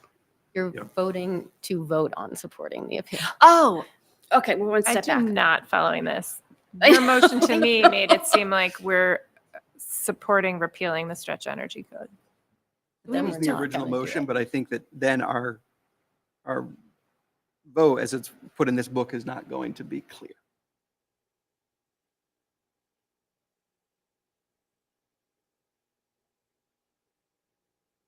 Because in the other way around, had we voted yes, it would have muddied the water a little You know, bit. It here. would have said that we recommend it. Well, I don't know how they would have. Yeah, I mean, just, it wouldn't have been maybe as clear. Okay. So the motion is to support Article 18, which would be a Repeal. repeal of the base code. So an affirmative vote would say you support repeal. A nay would say that you do not support repeal. Okay, okay, yep, I that don't makes think sense. it's been seconded yet. Makes sense. Second. Thanks, someone's paying attention. Jeff, what was your motion? To support. To support the repeal of the stretch code. And I did that solely for the way of making our results as they're reported consistent. What are you laughing at? Okay. Okay. So if we vote yes, what are we voting on? If you vote yes, you support the repeal of the stretch code.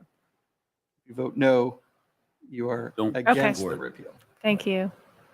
Okay, so all in favor? Of Yeah, see? All in That's favor why I of asked. repealing.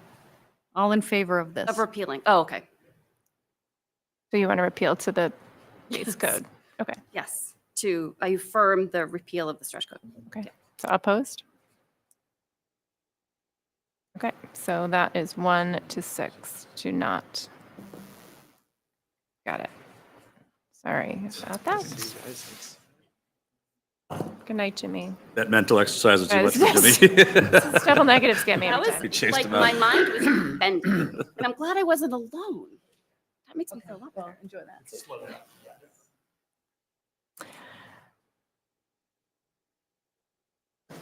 Somehow I got way. After that, further. I would have, personally would have no objection of not taking a vote on, or a position on any of the remaining citizens. I agree. Okay, let me just read through them. So Article 19 is a citizen petition to repeal the prohibition of federal immigration officials to work with town law enforcement to identify and detain undocumented immigrants. Article 20 is a citizen petition amending the town charter to give the select board exclusive authority to appoint members of the planning board. And Article 21 is a citizen petition to prohibition on warrant articles citing mankind's impact on climate change as a justification.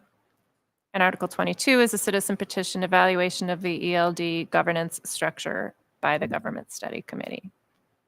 I have a question about Article 20.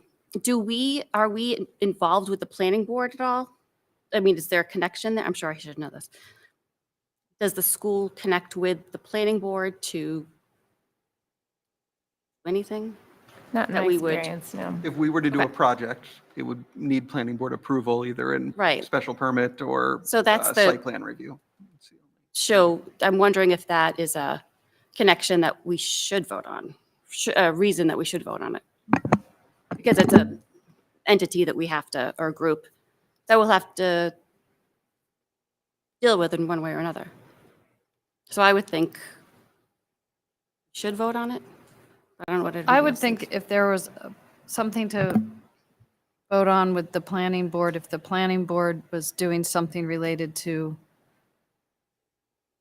housing that could affect schools, then we would want to weigh in. But this is to amend the charter to give select board exclusive authority to appoint members of the planning board. I'm not sure that this has to do with the schools. Yeah, so it doesn't have to really, it's not really about the actions of the planning board, it's about how the planning board gets. Right, right. But it would still, it would change the, how the people that we would be working with are appointed. So to me, that sort of, it's important that, I'm for this because you have 5 people instead of 1 working to appoint the right people for this board. And those are the people that we would be working with. So I think there's the connection there. Okay.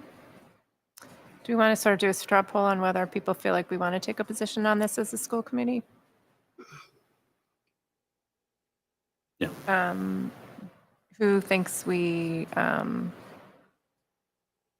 anyone else think we should take a position on this article? I understand your intention. It just feels to me that it's outside our remit as a school committee. Okay. Yeah. Okay. So it sounds like we are majority not in favor of taking a position on this article. Ted, you made a motion to not take a position on a bunch of articles, or that was just a statement? Okay. Make a my statement. preference. Okay. I don't know. All right. Just move us along. Yep. No, I got you. So I feel like 21 is on that same vein of the stretch codes. So I get if it's like a precedent that we don't typically put a position for citizens petitions, I can sit with that. But I'm like, should we be consistent in what we're? Article 21. So Just the nature of the 2 articles are different, even though they're maybe in the same category. And right. So yeah, I would not be inclined for us to You would take what? a position Sorry. on this one. I have trouble hearing you. No one's ever said that to me before. I would not be inclined to take a vote on this one. I think similar to the other ones, it's just not within our jurisdiction. I agree with that. I agree. So does anyone feel we should take a position on Article 21? What's that? Does anyone feel we should take a position on Article 21 besides you? Into it, but there's no appetite for it. That's fine. And I guess I have the same question for 19. It's a totally different bucket, but I think there's a statement that can be made. Look at that.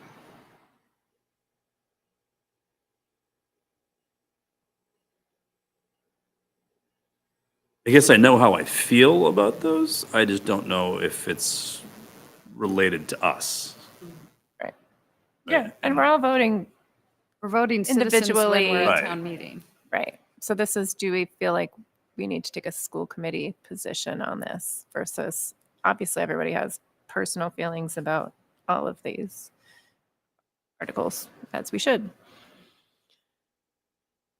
So it sounds like there's not an appetite to take a position on Articles 19, or not a majority feeling to take a position on Article 19, 20, 21, or 22. Correct. I think I can vote them all together. Take no position. Oh, taking no position. Right. Okay. So we're not taking a position on 19 through 22. Right. We just need to back up a teeny bit because we missed speakers. I do think we need a speaker. Just write this in. So Kate is speaker for budget. Hopefully the Whittier Tech rep is the speaker for Whittier Tech. Essex Tech, we are going to ask the select board. Stabilization Fund is Sasha. I just feel like we need a speaker ready for the capital plan. Just because we are on the capital plan and have many items in case there's any questions, I just feel like we should have someone prepared to speak to the capital plan, which is Article 10 if needed. And stretch code, eventually. I could speak to the stretch code if needed. I'm on Climate Resiliency Committee. I don't know if we'll be needed, but I can be prepared to speak. I can speak in the minority group. Is that how we say it? Yeah. Sure. Oops. Oh, jeez.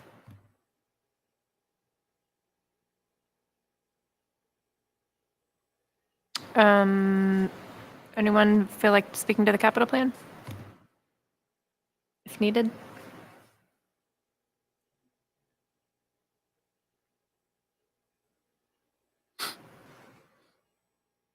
Yeah, and it's really just if questions come up or... Okay, great. Thank you. I think we're all set with that. While we're on the topic of town meeting, I seem to have a vague memory of when we were assigning working groups and subcommittees, there was some report that I think I was assigned to give. Is anybody for like a on- FEFI report maybe or something like that to town? Yeah, meeting? so that's on my to-do list tomorrow. The budget booklet contains some information on the budget, a write-up on the budget from school committee, which I'm happy to do, and I could circulate it to the budget subcommittee. They need that, I believe, by the 11th, and I can check. Okay. They need all the information for the booklet by the 11th. And there's also, if you look in prior booklets, there's some information on the FEFIs. A lot of times it's the same sort of blurb every year, but it should be looked at to see if anything needs to be updated. Okay. But yeah, it's like an explanation of the FEFI's money and Is that just something Thank in you for writing, or is remembering that that. something that gets delivered at town meeting? it's something that's in the booklet that gets mailed to every household. There's sort of a background on the budget and fees. Educate townspeople on, give them sort of it's like a 2-page description of our budget. And then maybe there's a page and a half on the fees. You can walk me But through. it's typically not written every year. Yeah, I mean, if you save all your old booklets from town meetings, you don't have like a file for that? Yeah. I will now. I I'll forward promise. it to you. I believe I have it as a Word document. Okay. But thank you for remembering that, because I noticed that when I looked through. I was told about it very late last year, and it was a bit of a scramble. So Okay. I'm glad I have at least a week's notice this year. Okay. Before we move on, Yeah. can we take a couple minute break? A break? A break, just a couple minutes, or I don't want to miss the end of the discussion. I'll I just wouldn't be go. opposed to it. Yeah. We could take a break. Okay, we are going to take a 3-minute 3-minute. recess. Mics are still on.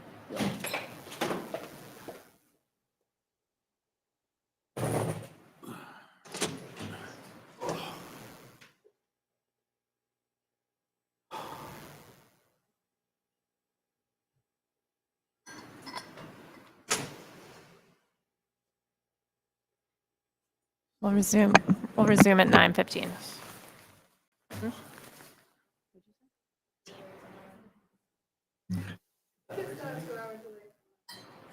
What? Is that thing louder? Definitely seems hard to hear. Yeah, we really got anything with like that. Oh, no, it needs to be louder. Mhm. Board of Accounts. One of the. I'm just going to stretch my legs. What a mess.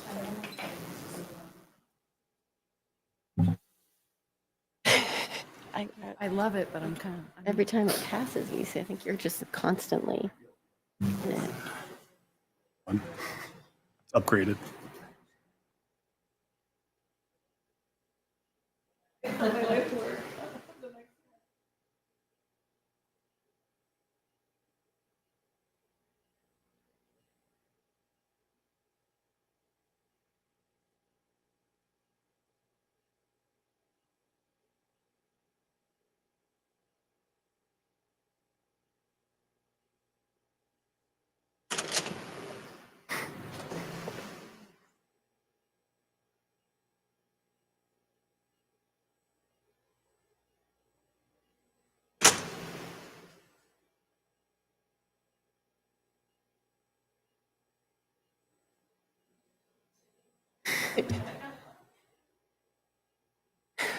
Intermission. That's great.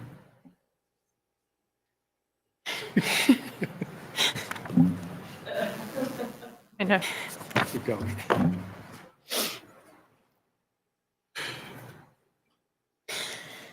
Everyone comes back in. We're gonna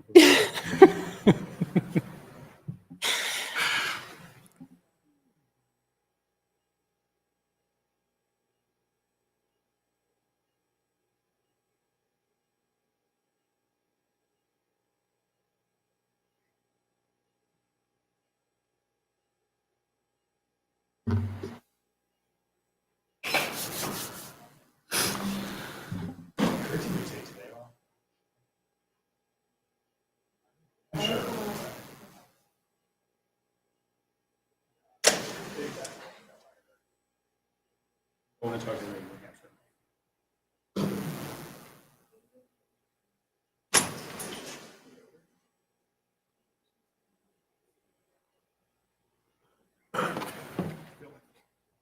Yeah, press the right, the one at the very bottom. Yeah. High 3 to high 2. And then the little rotate. Yeah. Shocking.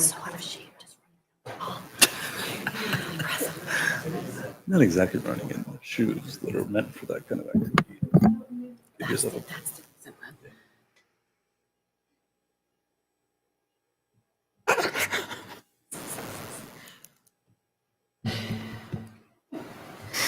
We'll resume as soon as Dr. Blake is back.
He doesn't mention it.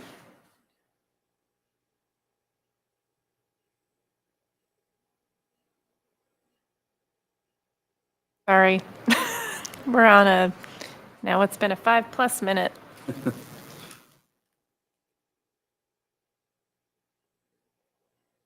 They head out?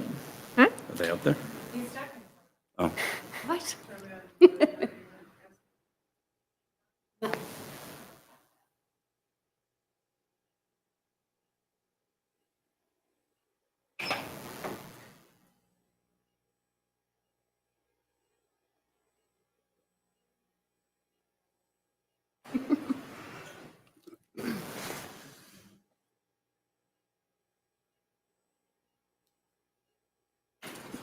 That's okay.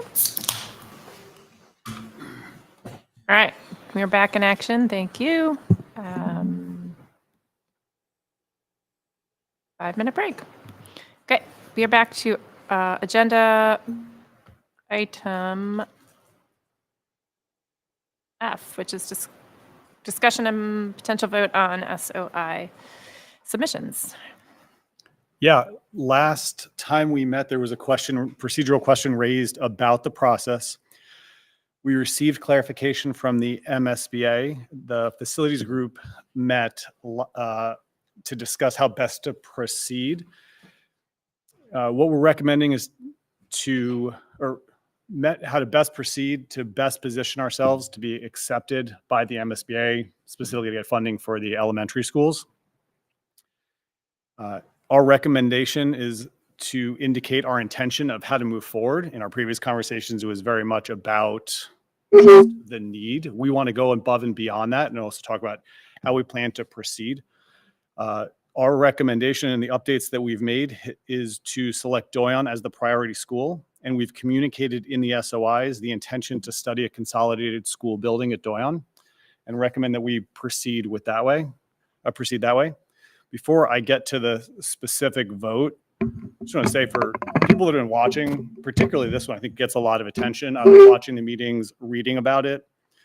This is complex. It's not easy, but we are not a house divided. It's not always graceful, but the way that we need to work through this is to talk about all of the options and to rule them out. And that's the work that we're doing here to get to the best possible solution. I feel like we're really at that place right now. And so the prior discussions are what got us here. And that's how we've best gotten to our path forward. I agree. I Yeah. think that that's the way to do it. We have all different ideas, and coming together, like you said, sometimes isn't pretty, but that's great. Do you mind reading what the MSBA said about how to pick a priority school? What the different parts of it were? I mean, it was obviously the building itself, just so people see like why, the reasoning behind it's now Doyon. Do you have that up? I don't think I have it up. It's in the. Do you mean the minutes. notes from the minutes? Yeah, the notes. the call? Yeah, didn't that say? Again, just to. I think. So is your question about priority or just the notes No, from no, the no. call? Just listing what the MSBA said about how to pick a priority school, just so the public can understand why it's now Doyon. Sure. Meaning like the building itself, the direction that the town wants to go. It has a bunch of different factors when it comes to, and I didn't know if we could if I find it, I could just. Building condition, urgency and need, community readiness, capability and willingness to fund 2 phases of a project, including feasibility and construction, and voting public confidence and willingness to positively support a project. And which I think had been part of our discussion before. The one specific piece that's different about the way that we're proceeding right now is the intention to study a consolidated school. That's what we're putting in there, and that's also why we're indicating Doyon, and that's the change since last time, and that's how we recommend we move forward. Thank you for getting some clarification from the MSBA. I think I agree. It's been, it's a circuitous process sometimes, and but it's important for us to, move forward with authorizing the submission of these SOIs. And I think we came to a place where I'm hopeful that we'll have some school committee consensus on getting these submitted and hopefully getting invited in and, spending a lot of time exploring our options. Yeah.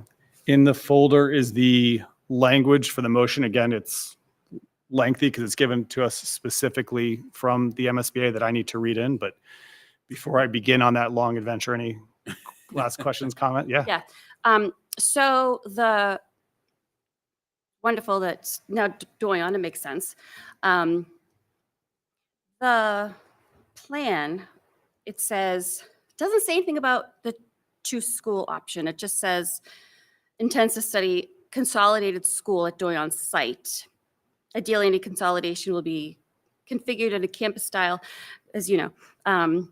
We'll be using the feasibility study to further refine details of the project, as opposed to, the two options, which is, how we felt to put Doyon as the priority, would keep things on the table. So I feel like that should be part of it, because that's not the only thing that is on the table. So MSBA can at least see, we have something that we've tried before and, another option that we're going to refine at some point. I think that's our best way to articulate the direction that we have. We don't know the specifics. We need to go through feasibility. There's a lot of things that we would need to work out. Right. And so that's why we articulated it the way we did. Right. And I don't think that language precludes Absolutely. looking at looking at the whole thing. I just think that they want us to kind of give them some direction. That's Yeah.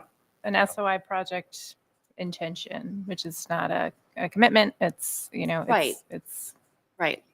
I just think, if just having a couple of sentences in there about, another option. So I feel like that would be helpful for them to see that, that is something we're considering. Sure. Just What, not lengthy, but, yeah. something in there. So it's not like, I know this is not set in stone. I Yeah. know that. We, But why not have that as, because it is something we're, Sure. We talked about it as and sort of set the direction, but keep it intentional that there are options open to us that we need to refine. Yeah. So rather than listing and saying, here's the 2, 5, 7 things that this might turn into, we just said, we know this is a direction that we're comfortable saying we want to move in. Yeah. And we will determine the rest out of the Right. course of the coming months, move into feasibility years. Like, it's a long process. Felt like we couldn't articulate right now exactly what that looks like, but good direction. And also to be able to be specific with the MSBA, we have a direction that we're moving based on so much more information than we had, not just over the last year, but even since last time. but we're not necessarily moving in the consolidated direction, if that's an option. And so if there's two options, that's not going into like 7 But I- details. Sorry. Continue. I think the direction that again, we're looking for one project at this. Right. We get accepted for a project. Right. Whether it's big That's- school, small school, Right. medium school. We don't get accepted for 2 projects Right. at this point. Right. So I think they're looking for a project intention. So I think our project intention, we're starting to look towards building a building at the Doyon site, more likely than not. So it's an intention, it's not a plan. So I feel like if the facilities group agreed on that, and they're the one that have been doing all of the legwork, I support that's the direction that we go in. And again, I think it's very important that we have unanimity around submitting, authorizing these SOIs for submission. So we're down to the wire here with timing. I'm comfortable with that language. I mean, I think it checks the box that I think we were trying to get to maybe last time. Well, I have some concerns. I took a look and I would propose to revise one sentence and add one sentence. And the addition that I would look at is after we talk about small school feel, I would say that the district will also study replacing the current Winthrop School with a new school building on its current site. In this scenario, the district would then address Winthrop in a subsequent project after the Doyon project is complete. Wait, The you reason- said some words wrong there. Oh, yeah, I think he's meant Diane. I mean, Diane. I think I mean, you- Diane. You said Winthrop too many times. Okay. Yeah. So Okay, we'll so I mean, study yeah. replacing the current Doyon school with a new school building on the current site. In this scenario, the district would address Winthrop in a subsequent project after the Doyon project is complete. And I think that without having that, because that has to be studied as part of the feasibility study anyway. And we're not putting all options of the feasibility study in this. I think that's not the, Well, so later, the one that I propose to improve is where we talk about what the prior 22-23 school committee did. And I would say that the school committee voted to eliminate all potential sites and configurations except a consolidated school for all pre-K through 5, 2 schools serving pre-K through 2 and 3 to 5 on the Winthrop and Doyon properties, and 2 pre-K through 5. Those were our ballot questions. Those are the only options that are left. And I think having that in there shows MSBA, we actually have accomplished a lot.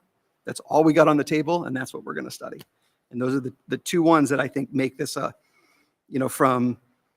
we address everything that the MSBA needs to hear if they say, we're looking at consolidated school, and these are the only other 2 options we have. We're not going to bounce around on sites. We're not going to, mess around. Like, this is it. And I think that shows progress. And I think that improves our SOI. Anna? I think that everything, like you said, Matt, what is in there does not preclude anything. But the MSBA was clear that they want us to, they're looking at it, how can they fund us? They want to know our biggest scope. And so I think if we can get behind that and say, this is our biggest scope, this is our intention, they can come at us with funding. And then, yes, there's going to be more in the feasibility study, but this very simply gets to the point, and then we know we have flex. We know we're going to look at things, but I think we need to remember they're our audience and take what they said in that call. How do you feel? So just some background is the 3 of us on the working group came up with this wording. I had some more detailed wording that we took out because I think we all agreed on the simplicity of wanting an intention. It is pretty much the very first paragraph of the SOI, and I struggled with, should there be one more explanation of a plan, a if-then scenario? I do question whether we should, when we list the eliminated other sites, including Bialik Park and Town Hall, I question whether it shouldn't be something more like what Jeff said, I forget what you said, but the only options left at the 2022-23 Ipswich School Committee conducted several working sessions. And then you said something, and it wasn't including the words Bialik Park and Town Hall. You had another way to say that. I just use the language of the non-binding ballot questions as those are the only options we have. Does that gain us by spelling that out? I think it demonstrates we've done actually a lot of work. And I'm not sure just by saying, we got rid of Bialik and Town Hall. Like we got rid of a consolidated school at the Winthrop site, which was something we accomplished. That doesn't say it before, and it shows us that we only have a couple paths. And I think that they're going to be studied anyway. And I think we don't want to signal to them that there's a 100% plan, because there's not. We don't want to signal that everything's still on the table, because it's not. And I think that, again, I think those 2 sentences, in a 36-page document improve the document. Can you read the sentences again? Because it went fast and I did not So know this I will was gonna share happen, this. so that would be great. If I can figure out Google Docs. But the first, again, is after the part that says any consolidation will be configured in a campus-style setting, maintaining a small school feel. The proposed addition is the district will also study replacing the current Doyon school with a new school building on the current site. In this scenario, the district would address Winthrop in a subsequent project after the Doyon project is complete. If we put that, we'd have to put Winthrop first because Winthrop is in worse condition. That's how I feel about that. I think it muddies the waters because they're looking for a project intention. And to me, this just means this is what this isn't saying this is all we're going to investigate. This is what we're going to study, I think, first. It doesn't rule out other things, and I think it muddies the waters. I think they were pretty clear from us that they're looking for a project, an SOI project intention. And to me, that is our project intention to get started. It doesn't mean, we do say we'll use the feasibility to further refine the details of the project on that site. I don't think we need to, I just think it So, muddies the waters. You could eliminate it even more of, maybe it's just the first one. The district will also study replacing the current Doyon school with a small school on the current site, full stop, because that is part of the feasibility. It's going to be required of us. And it's an important consideration because, Really? Because this has nothing to do with the second. no, Doyon. Maybe I Keep saying flipped my Winthrop. words again. No, say the right No, school. we get rid of in this scenario, we would address it with a subsequent project. That's a subsequent project. We don't need to do it. Right. But we just, maybe it's just that first one is we will also study, the small school option, which they're going to require us to do. But I think I think they will. They don't require. We will choose to, I think, but they don't require. Or maybe they do. They require, yeah. if they're not going to require it, it's all the more reason to do it because, Yeah. we're not coming up with solutions now. We're looking to get in the pipeline. And I don't want to signal to a Asking it future now. school committee or something that, this was a settled issue and that everybody was unanimously supportive of, the consolidated school model because that's what the SOI said. It says And we're the going to study it. Doesn't say we're going to build it. It says we're And going to all, study and it. all I'm saying is we're also going to study this other one. We may not do it, but we're going to study it. That end, I think part of a good amount of what we've discussed as part of the facilities is not just specifically the submission of the SOI this month, but how do we move forward so that we get ourselves as a full school committee in partnership with the schools, meaning teachers, administrators, and with the town to refine exactly what that looks like so that we're prepared for that follow-up call from the MSBA once we get a decision in December as we move forward. And so we don't just submit this and then wait for a call 8 months later. Part of it is the work to do kind of what you're outlining. And so my suggestion is instead of trying to articulate that tonight, that's months worth of work. And so what we're saying here is we're proceeding down this path and we need to go do that work. But that's what's next for facilities is to go begin exactly set forth the strategy and the plan to go work out those details. I would consider taking a straw poll to see who supports the language of the SOIs as written. I support the SOI language as written in here in our folder myself. I support it. I mean, I we support. wrote it, so yeah. I would support further discussion about a sentence taking out the words Bialik Park and Town Hall, but inserting the options that were given in the non-binding ballot vote. It just broadens it for me. That's I think the whole disagreement at the last meeting was over removing options from, sorry, Laura, removing options from the table. And I don't think as it's written saying we will study a consolidated school at Doyon and nothing else indicates that there's options. I think it indicates that that is the plan, which it very well may be, but that gets determined in feasibility. Right. So I think this is the reason that there was a disagreement last time. All of the answers from the MSBA supported the change, supported this committee's determination of priority. It supported everything that was put on pause 2 weeks ago to get to this point here. And I just don't think that the language is clear enough that it says that there are options. So that was the I think it intention with improves the. it. Oh, sorry. Go ahead. Go No, I didn't mean to step on you there. No, I was going to say that was our intention with the use the feasibility study to continue to refine. And just like I said, strategically as a group, we need to figure out how we move forward that way. So. Yeah, and I don't think that my addition doesn't change that. It just says this during feasibility, this is actually what we have to refine. And again, I just think because it's the elephant in the room, the MSBA knows it's out there, are we better to address it and saying this is what we have to deal with, or not address it and leave them wondering? I don't know. I have feelings, but I don't know the answer.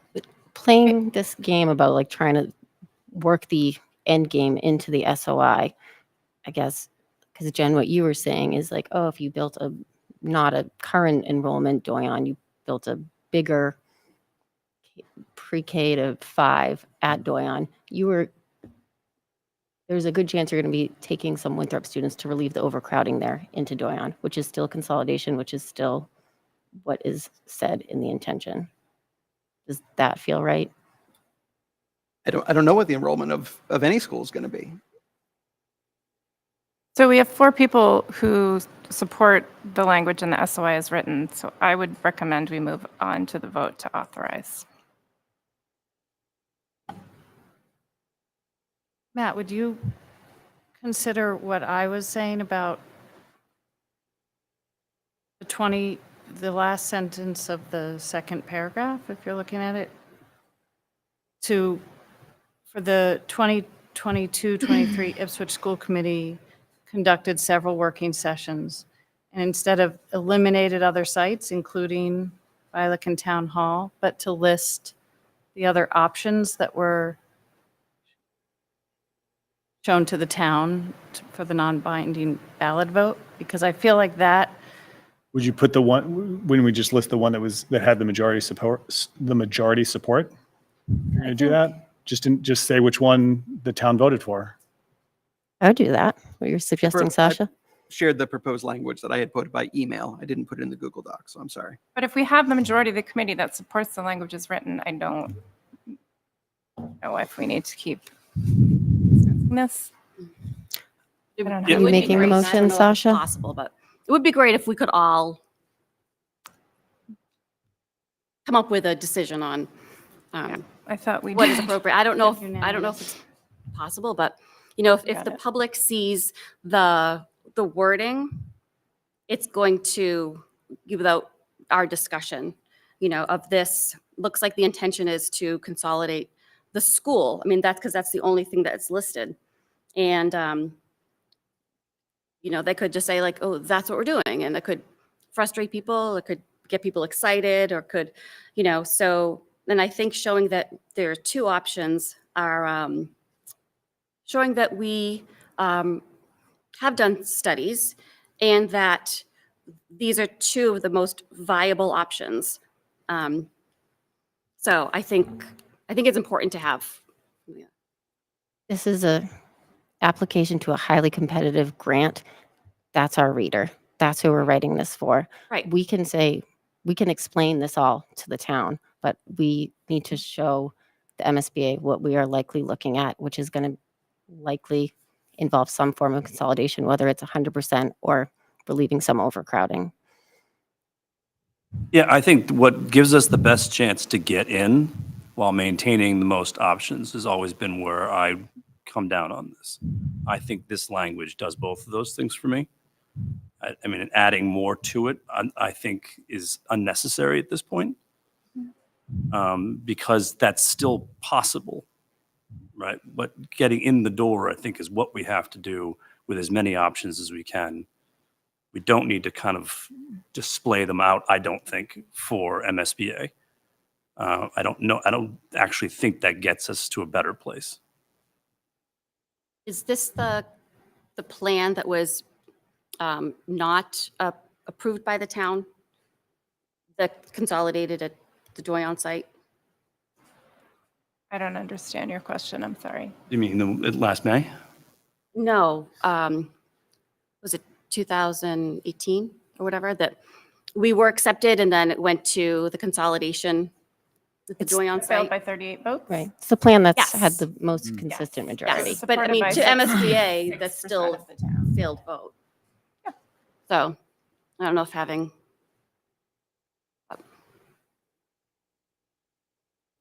But I don't support these language changes.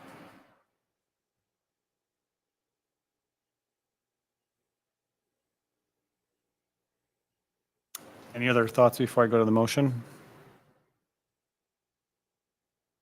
Okay. So I don't want go to ahead. interfere with that. So I would make a motion to amend the motion by revising and adding a language in there about feasibility studying a small school. But I also know that that motion is about this long. So The motion has to follow this I know, language, so and we that's why I wanna go can't first. have. so I was going to make a motion now to amend the language, in the SOIs to do that. So I didn't have him read the whole thing and then have to go through a vote of a motion. You're to making a amend. motion to amend the language in the SOIs, but we don't vote on we're not voting on the content of the SOIs. We're voting on the Yeah, I just wanted to authorization tell you before we submit. go through the thing is I'm going to make a motion after it's been seconded, and then that might fail. But does that screw up the flow that we have to present? I think procedurally it creates an issue because that would need to change this language. We can't submit something different. We can't vote on something. This is the only language we can vote on to the MSBA is my understanding. Yeah. That's why I'm just Yeah. saying it. Yeah. Okay. I think we've had a straw. I think we should have a vote. I think I know the outcome of it, but I think it should be. Again, why are we voting on content of SOI when we haven't voted on Nobody owns other? the document. Yeah, but we haven't voted on any other aspects of the SOI We've content-wise, approved every revision of it. not by vote.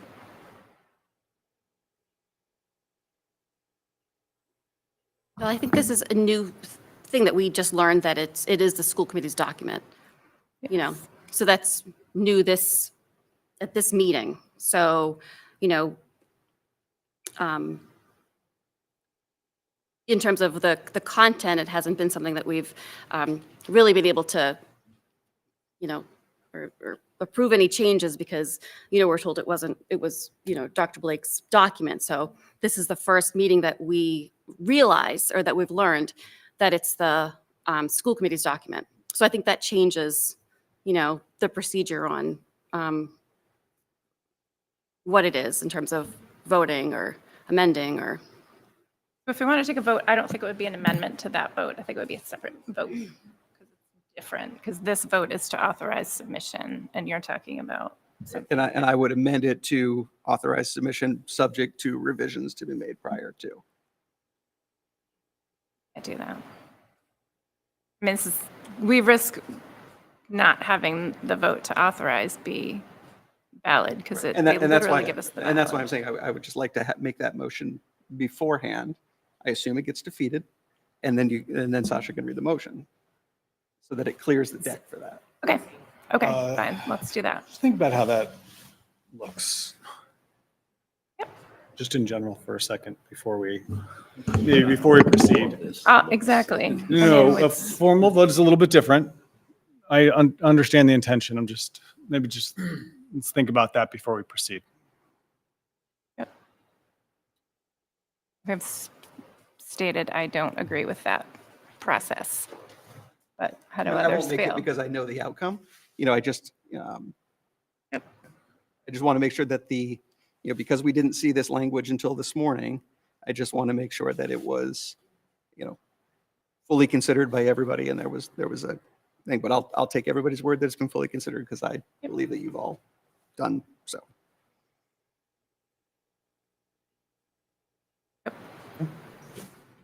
Okay. If you want to follow along, it's in the folder. I'm going to start with the Winthrop. It's very similar between the two with just a couple of the logistical details. So for Winthrop, resolved, having convened an open meeting on April 4th, 2024, prior to the SOI submission closing date, the School Committee of Ipswich, in accordance with its charter, bylaws, and ordinances, has voted to authorize the superintendent to submit the Massachusetts School Building Authority the Statement of Interest form dated April 2024 for the Winthrop School located at 65 Central Street, which describes and explains the following deficiencies in the priority categories for which an application may be submitted to the Massachusetts School Building Authority in the future. Priority 2, elimination of severe overcrowding. Priority 5, replacement, renovation, or modernization of school facility systems such as roofs, windows, boilers, heating and ventilation system to increase energy consistency and decrease energy-related costs in a school facility. Priority 7, replacement of or addition to obsolete buildings in order to provide for a full range of programs consistent with state and approved local requirements. And hereby further specifically acknowledge that by submitting this statement of interest form, the Massachusetts School Building Authority in no way guarantees the acceptance or the approval of an application, the awarding of a grant, or any other funding commitment from the Massachusetts School Building Authority, or commits the Ipswich Public Schools from filing an application for funding with the Massachusetts School Building Authority. Second.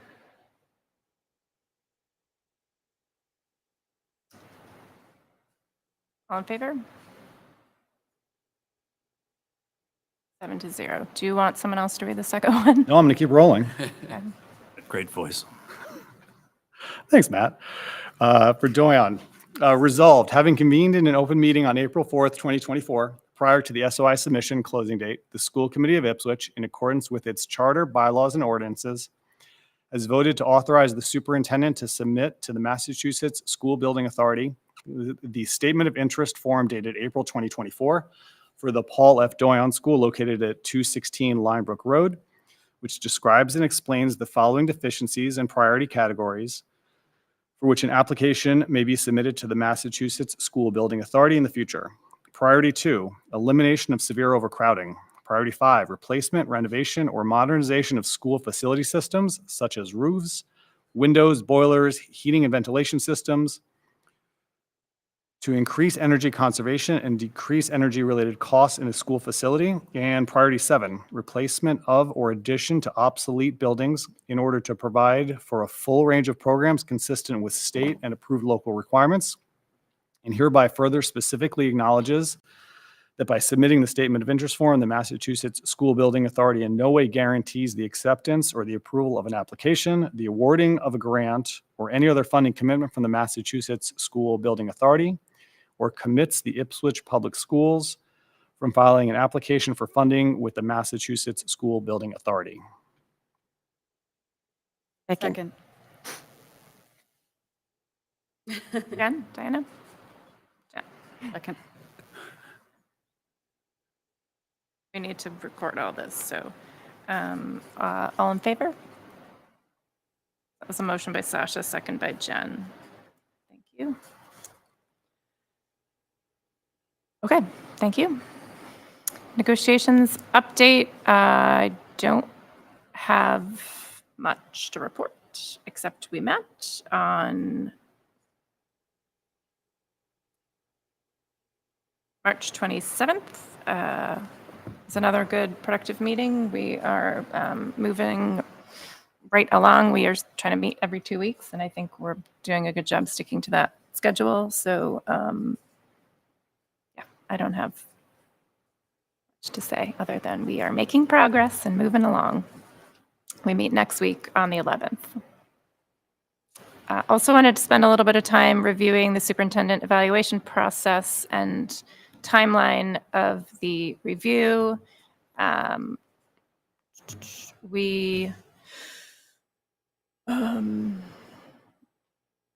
think we agreed that Dr. Blake will get us a folder of his sort of evidence of and documentation on his goals by, I believe, the end of this month. Does that sound what we agreed on? End of this month. I will circulate to this committee a blank form just for review, because I know a few of us are filling it out for the first time and a few of us for only the second time. So I will circulate that blank form for you to review. And I believe there's also like a DESE tutorial on sort of how to fill out the form. So I'll forward that sooner rather than later so you can look through that. It's a little bit complicated. So you will have that form. You will have the first 2 weeks in May to fill your evaluations out for Dr. Blake and submit them to me as chair. I will basically I compile a summative evaluation that will be read into the record, and the goal is to have that read into the record on at our May 16th meeting. So that way we can have the full evaluation cycle completed and read into the record before we have turnover on the committee. So stay tuned for that email from me, and I want to make sure to give people ample time to fill those out. And then basically I take them all and sort of take comments from everybody and try to present a summative of value that is representative of all voices on the committee. So, but be prepared to spend some time in the first couple weeks in May on that, because it's a long form, but that's that. End of year events. There is a folder in your a document rather in your folder that is titled Document 8I. So traditionally, school committee members have representation at various end of the year events in the district, including graduations, some sort of award ceremonies for the high school, and other events, prom and things. So if you open that document, I would like to just sort of run through and make sure we can have sign people up for various events. So if you look, April 6th is bean counting. We're all, that's like a school committee meeting. So we're all sort of expected to be there, but please let me know if you can't make it this Saturday. Next one is the National Honor Society Spring Induction Ceremony. That is April 8th. We typically have a school committee member or two attend that. More the merrier, but I'm happy to attend that if anyone else would like to. I might be there. Okay, I'll put Kate and Jen ? And if I don't put your name down, it doesn't mean you can't come. It just sort of documents that we will definitely have some people there. Do we have our phones out just to check the dates? Yes, we have phones out. We're not texting each Yeah. other. We're checking Just to- calendars. Yep, thank you. There have been two other things that school committee members have been invited to. Yes. And so those aren't on here, but I don't know if we want Those are not on here, correct. There's a Joanne Memorial That's May 9th. ceremony. I have agreed, I'm happy to go to that, but if anyone else would like to go to that, we got emails about that. And then we were just recently invited to a memorial reception from Amada, an Amada reception for a, That's April fund. 29th. Okay. I am a question mark on that one. I'll stick those at the bottom. And the junior prom, I'm just remembering that coming through. So did that? Junior prom not on here? We typically don't. Oh, no, I don't, no, we don't typically send We someone got to the junior prom. invitation, No, not the though, I'm just junior saying. Hmm? We did get the We invitation. did get an invitation. Yeah. Would anyone like to go to junior prom? The junior prom? I'll go. I didn't go to mine. So I'll go and I'll be dressed. Did you get that invitation? I'll forward it to It's you. Friday, May 10th. Friday, May 10th. Okay, thank you.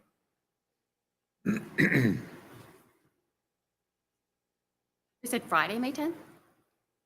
Oh, yeah, Friday. Sorry. Oh, I'm not going to be here. I'm going to be in DC. Ah, another one. Another one. Here's next year. This is the junior prom Okay, again. Yeah. Okay, so after the National Honor Society one, I'm going to skip that next one, because we will send an email about that. Town meeting, we're all expected to go to town meeting, so hopefully you'll be there. STEAM Showcase is May 16th. Are you able to attend that, Jenny, as the liaison for the STEAM team? So the STEAM, which, I'm sorry. The STEAM Showcase? Oh, yes. Steam Yes, I'm on showcase, that. Yes. Oh, so yes, I can go. hopefully you can Yes. go. Yep. So anyone else is obviously welcome to that. I think usually there's a few of us there. It's fun to walk around, and they give us T-shirts. It's fun to walk around and talk to the kids and Yeah. look at the booths and things. So next up is underclassmen awards ceremony on May 22nd here at the PAC. I will be going to that as a parent, so I imagine you might be going to that as a I'll parent. be there as a parent as well. So I'll put Kate and Jen, but anyone else is welcome to come. Helps we have 3 people with seniors this year, so this should be easy.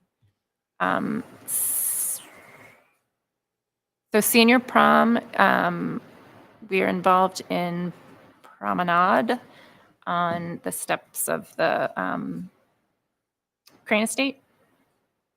So there's usually 2 people that go and do that. I have done it twice, and I have a senior, so I don't really want to do it. I'll do that. I'd rather be in the audience. Senior prom at Castle Hill. Moving up. Funny. Oh, yeah. Oh, yeah. We could use somebody else for senior prom.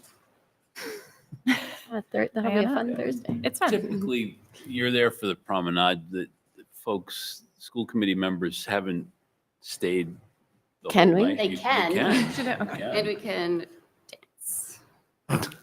Make up the See you there. Yeah. Okay. Memorial Day assemblies. Have we typically gone to Memorial Day assemblies? I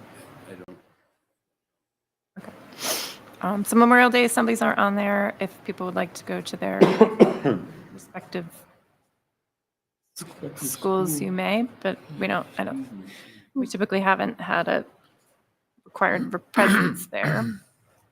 I Baccalaureate think some of these are just for information. for information. Yep. not that you have to attend. Baccalaureate, I believe a few of us will be there because we have seniors. So Kate, Sasha, Jen. Anyone Those else? responsibilities, like baccalaureate, we just, even as school committee members, we're not on stage. We're just there. You're not on stage. You're just there. We typically sit with the teachers, but it's nice to be there. High school graduation, school committee gives a speech.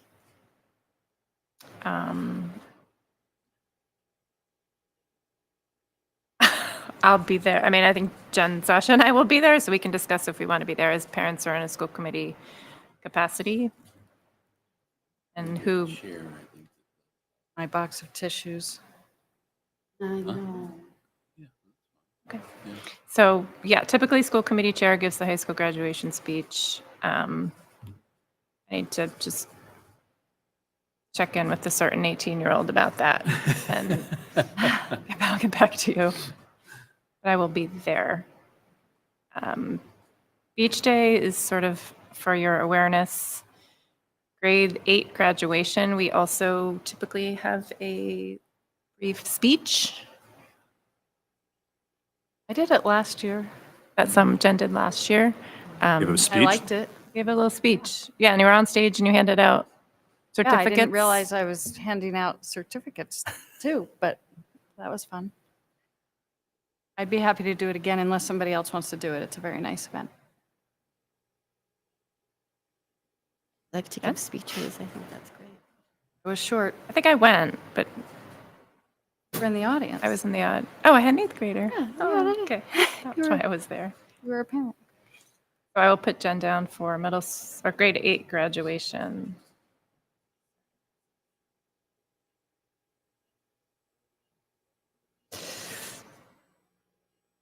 Okay, so now it is the grade 5 moving on ceremony at Joyon and Winthrop, which looks like they're both June 13th.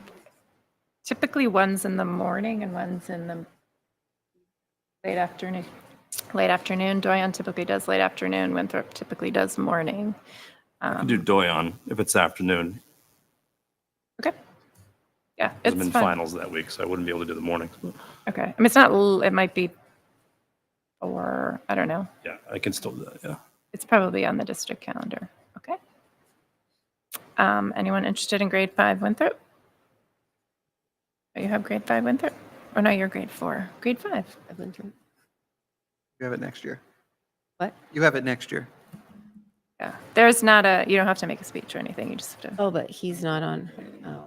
Oh. But I will be there as a parent. Okay. Oh. Hold on. What day is that? June 13th. I could probably do that if no one else can.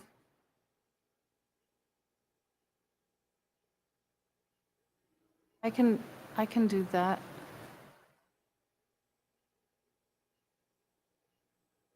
Jen? Yeah, I can do, we're talking grade 5, Winthrop, June 13th. Mm-hmm. It's typically 9:30. So last year, the Doyon one started at 9:15 in the morning. Jenny and I attended. Yes. Okay. The year before it was evening. So do we want to back up for when Doyan? Yeah, I mean, if they're more, I can really only do Okay. the afternoon just because I'm in, but our finals are from, 8 to 12. So I'm pretty Okay. much out after that. So if it's after, whatever one's afternoon, I can do. Okay. Anyone else do Doyan?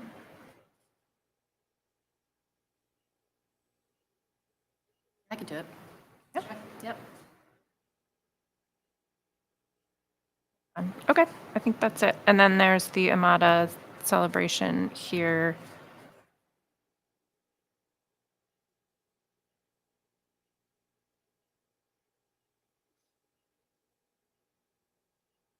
I could do that. If anyone else wants to come, but I can do that. What is the Amada? That was an email we got. It's not on the spreadsheet. We got an email from Carrie McCrae from Oh, yeah. Amada earlier this week. Great. I'm going to try to go to that. Okay. Great. Thank you very much. Superintendent's administrative report. Yes, I'll try to keep it brief. As you know, we started the process of interviewing for Dr. Hedges' position. Last week, I spent time reviewing the 11 applications and supporting materials. We narrowed it down to 5 who we wanted to interview. Worked with Laura to establish the schedule and timing of the interviews that were held earlier this week. We'll be bringing 3 candidates back next week, so there'll be a schedule coming out for that. Facilities Working Group met a couple of times over the last couple of weeks to refine the SOIs. Matt and I attended the IEF meeting last Monday.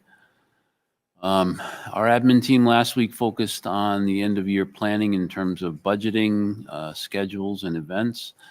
We also reviewed the summer building schedules and some of the work scheduled to take place. Got a lot of big projects that we're looking at this summer in each of the buildings.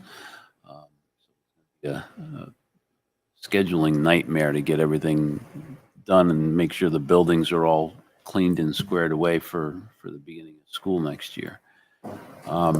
Tracy also reviewed some of the summer PD options that are being offered.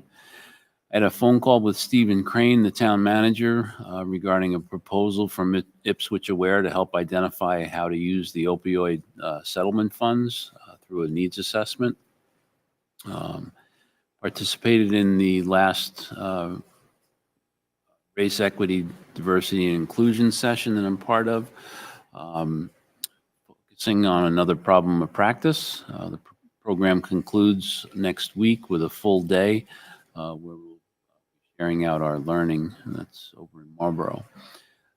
Had several meetings with staff members over the last 2 weeks regarding a number of issues in the buildings. We held another negotiation session. I met with the director of our EDP program for an update on her program and potential purchase of software to help with her registration and introducing some enrichment activities for the kids. Last Friday morning, as we discussed, I facilitated a brief phone conversation with the MSBA and finished out the week at a luncheon for superintendents, area superintendents over at Whittier. This week has been busy with the interviews, 2 planning meetings for the North Shore Superintendent's Roundtable. We have a legislative meeting coming up the end of April that we're planning for. And then we had the North Shore Education Consortium Board of Directors meeting. Working group meeting that you'll hear about briefly. Then we had another facilities meeting last night. Had several meetings with John Mitchell and Tom Gallagher regarding our athletic programs.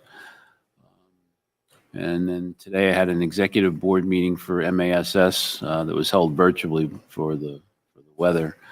We had a conversation, thought it was a good conversation with the acting commissioner, Russell Johnson, around a number of issues, including literacy resources available to school districts, PRS complaints, and discipline regulation. Tomorrow morning, thankfully, I'll be able to start entering the information for the SOIs into the system. Get that online and prepped ready for signatures early next week.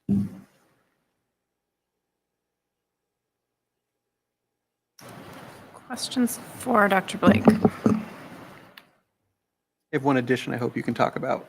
Mr. Salucci's TWIG grant for the solar eclipse classes. Yes. Could you just kind of explain how that works? Absolutely, and- yeah. So Mr. Salucci, a science teacher here at the middle school, wrote a grant, paying grant, and was awarded the grant. And what he did was he purchased telescopes with the protective lenses for each school. So they were, I believe, delivered today. And then he also purchased with the grant the certified glasses for all students in the district and all staff in the district. And then for the adults, he ordered and purchased it's almost like sunglasses for your phone. It goes over the lenses of your phone camera so that you can look at your phone through that. Looking at the phone, not the sun, with your glasses on, and you can see and take pictures with your phone of the eclipse. My understanding is he's going up to northern Maine. Right. You're going to Vermont, right? Yeah. So Mr. Salucci's going up to Maine, and he's going to, my understanding, he's going to be live streaming something with it during that time. So up at the Paul F. Doyon School, Mr. Holtz has invited families to come back and join him out back for a brief time to view it. Winthrop decided to not do anything collectively, and same thing here. It'll be, kids will be able to go out. They're all receiving the glasses on Monday, because if we gave them out tomorrow, they wouldn't make it back to school on Monday. So all of that will be distributed on Monday. I think it's very cool. I think it's awesome. Yeah. It's a great project, and then he'll be able to share what he either records or live streams back in future science classes. So great project. So thank you for that update. Yep. It's interesting. I think school districts and superintendents are all over the place with whether or not we should be doing organized activities. Is there liability if somebody looks up at the sun? And so we're inviting at Doyon, we're inviting the families to come back with their students, and parents' responsibility. We'll hand out the glasses. Something will go out in my message tomorrow, maybe something on Monday. Just with warnings, if you will, just so that everybody stays safe. I'm sorry, I don't know this, but what time is the eclipse happening? Yep. So the eclipse is supposed to be right around dismissal time. So 2:30 to 4-ish. And it's interesting. What makes it even more interesting is that MIAA has come out and said that there can be no outside athletic activities during that time frame. So there's no practices, there's no games allowed to be played, nothing in terms of organized school-related sports during that time. Everything has to start, I think, after 4:30 or 5 o'clock. You didn't touch on it in your superintendent report, but I was hoping you could just talk a little bit about the 2-hour delay and the, not the decision on the delay. Yeah. But the discussions that you have with maybe our public safety folks Yep. around tides and deliveries and roads being closed Yeah, and so, buses and yep. 'cause that's So going to happen that's- more and more. Yeah. So in the morning, it starts about 5 o'clock with, superintendents are usually the first ones at it, texting one another. Some districts in the area have paid weather services that target their specific town and that they pay for. We don't do that. And then I talk with Rick Clark, DPW, and he and I have discussions and go back and forth about, what the general road conditions are, and then where things stand, and that's usually how I base the initial decision, which is exactly what I did this morning. And then it wasn't till sometime later that I got a text from John Hubbard, who's the emergency management director here in town. He was out on the neck, and the tide should have been coming down. The 2-hour delay was like the perfect call initially, because we knew that we could get into school and the roads were cleared, the parking lots were cleared, the temperature was fine. But the winds that were coming off the ocean kept pushing the tide in and not allowing it to go back out. So that high tide remained longer than it should have. My initial texts with John were that, that by the time the first buses roll, the tide will be receding already, we'll be in good shape. And the wind kept that from happening in a timely way. So we had to message out several times to families that that it's bus 1 at the elementary level and it's bus 7 at the middle high school level, that we were going to have an issue picking up the students out on the neck. But so in general, it's safe to say that tides are a known factor that are taken into Oh, account, absolutely. regardless of Yeah. school closings. Just Yep. they could tell because they could tell you in 3 weeks this tide So, might coincide yep. with bus In fact, drop off, and 'cause it's so going to be a John, Lieutenant Hubbard sent out a note yesterday. I think the Weather Service under-predicted the tides, too. right. Well, then Well, that's, I was just going to say, that's exactly what Jonathan said, was that yesterday's message regarding this, I just gotta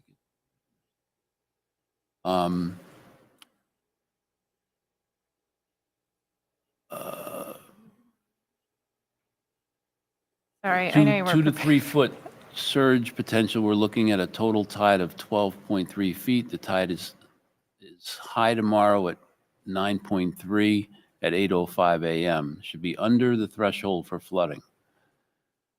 So that was yesterday, and he said they totally blew it on the call. The Weather Service. It was massive I mean, this morning. it's- You know what? Let me know who has control over the wind and the tides. No, but I just think it's reassuring talk to to him know every night, but- that you are in regular communication with our public safety Yes. folks Oh, absolutely. around the Yeah, tides. And typically it's with not a any of perfect these science, storms, but- Lieutenant Hubbard sends out messages to all of us about what he's getting on his official channels and stuff. And this was not supposed to be anything that we were concerned about. The unforeseen thing, I think, is how much fresh water is coming down the rivers. So it's like you're getting it backed up in two directions now, and that's not predicted necessarily. Yeah, by- well, he said flood stage is 7 feet for the river, even in, it was 4.75 this morning. So even with the increased rain, it was his note yesterday was that it was managing to keep up. So, yeah, there's a lot of communication that goes on in town amongst the police chief, the fire chief, because they have to stage different equipment in different areas when we're having the storm. So, the 2-hour delay today was absolutely the perfect right call. I won't say the perfect call, but the right call. We were able to bring the students in, even, with kids being late for school, they did make it in. It counted as a day, even though it was an early release day. And knock on wood, if we don't have any more snow days, we're still at that Friday. So had we called school today, we would have been back into the next week. So I'm trying to avoid that if at all possible. Welcome. Subcommittee working groups and liaison reports. FE's finally met. Yay. Okay. A little guilty. I think we started sort of ticking some things off, which is great. Thanks in large part to Jeff's efforts to kind of get us to that finish line. Jeff, I don't know, do we want to share, or have we shared out the final form? Yeah. We did not. Okay. I'm happy to send it with everybody to this. So this was the end of grant cycle reporting that we would ask people, and the idea was to simplify it, to make it really easy and sort of not ask questions that we already knew the answers to, either through the grant submission or from the business office. And so that's now been approved by everybody and was hoped to be implemented at the end of this cycle. So paying grants that were awarded last May would get the report this May and have responses due. We said by June 1st. I don't know if that's the date we'll hold to. And then there'd be a subsequent presentation of that data to this committee, either from the chair of the paying grant committee or another source. But we're going to start to use that to track sort of the success and impact of grants, and also share that with the FEFIs, because they're really looking for a way to have measurable figures as to what their impact of the money is. So we would get a routine June presentation on. I think we could probably do the timing of the presentation, in the fall. Maybe Oh, okay. a better I was time. going to say, to sometimes have all the we data. cancel our second June meeting, and I don't want to No, not have time, but it and, could be in the fall. And Yeah, after that's a having good just idea. had all the presentations of the new ones, it might be nice to have a little break, but have them come back and then. Yeah, it's a great kickoff to the. It's a nice, exciting thing to talk about in the fall. So I think. hopefully it will be, easy for people to complete, but also capture the necessary data. So look for that, I guess, this spring.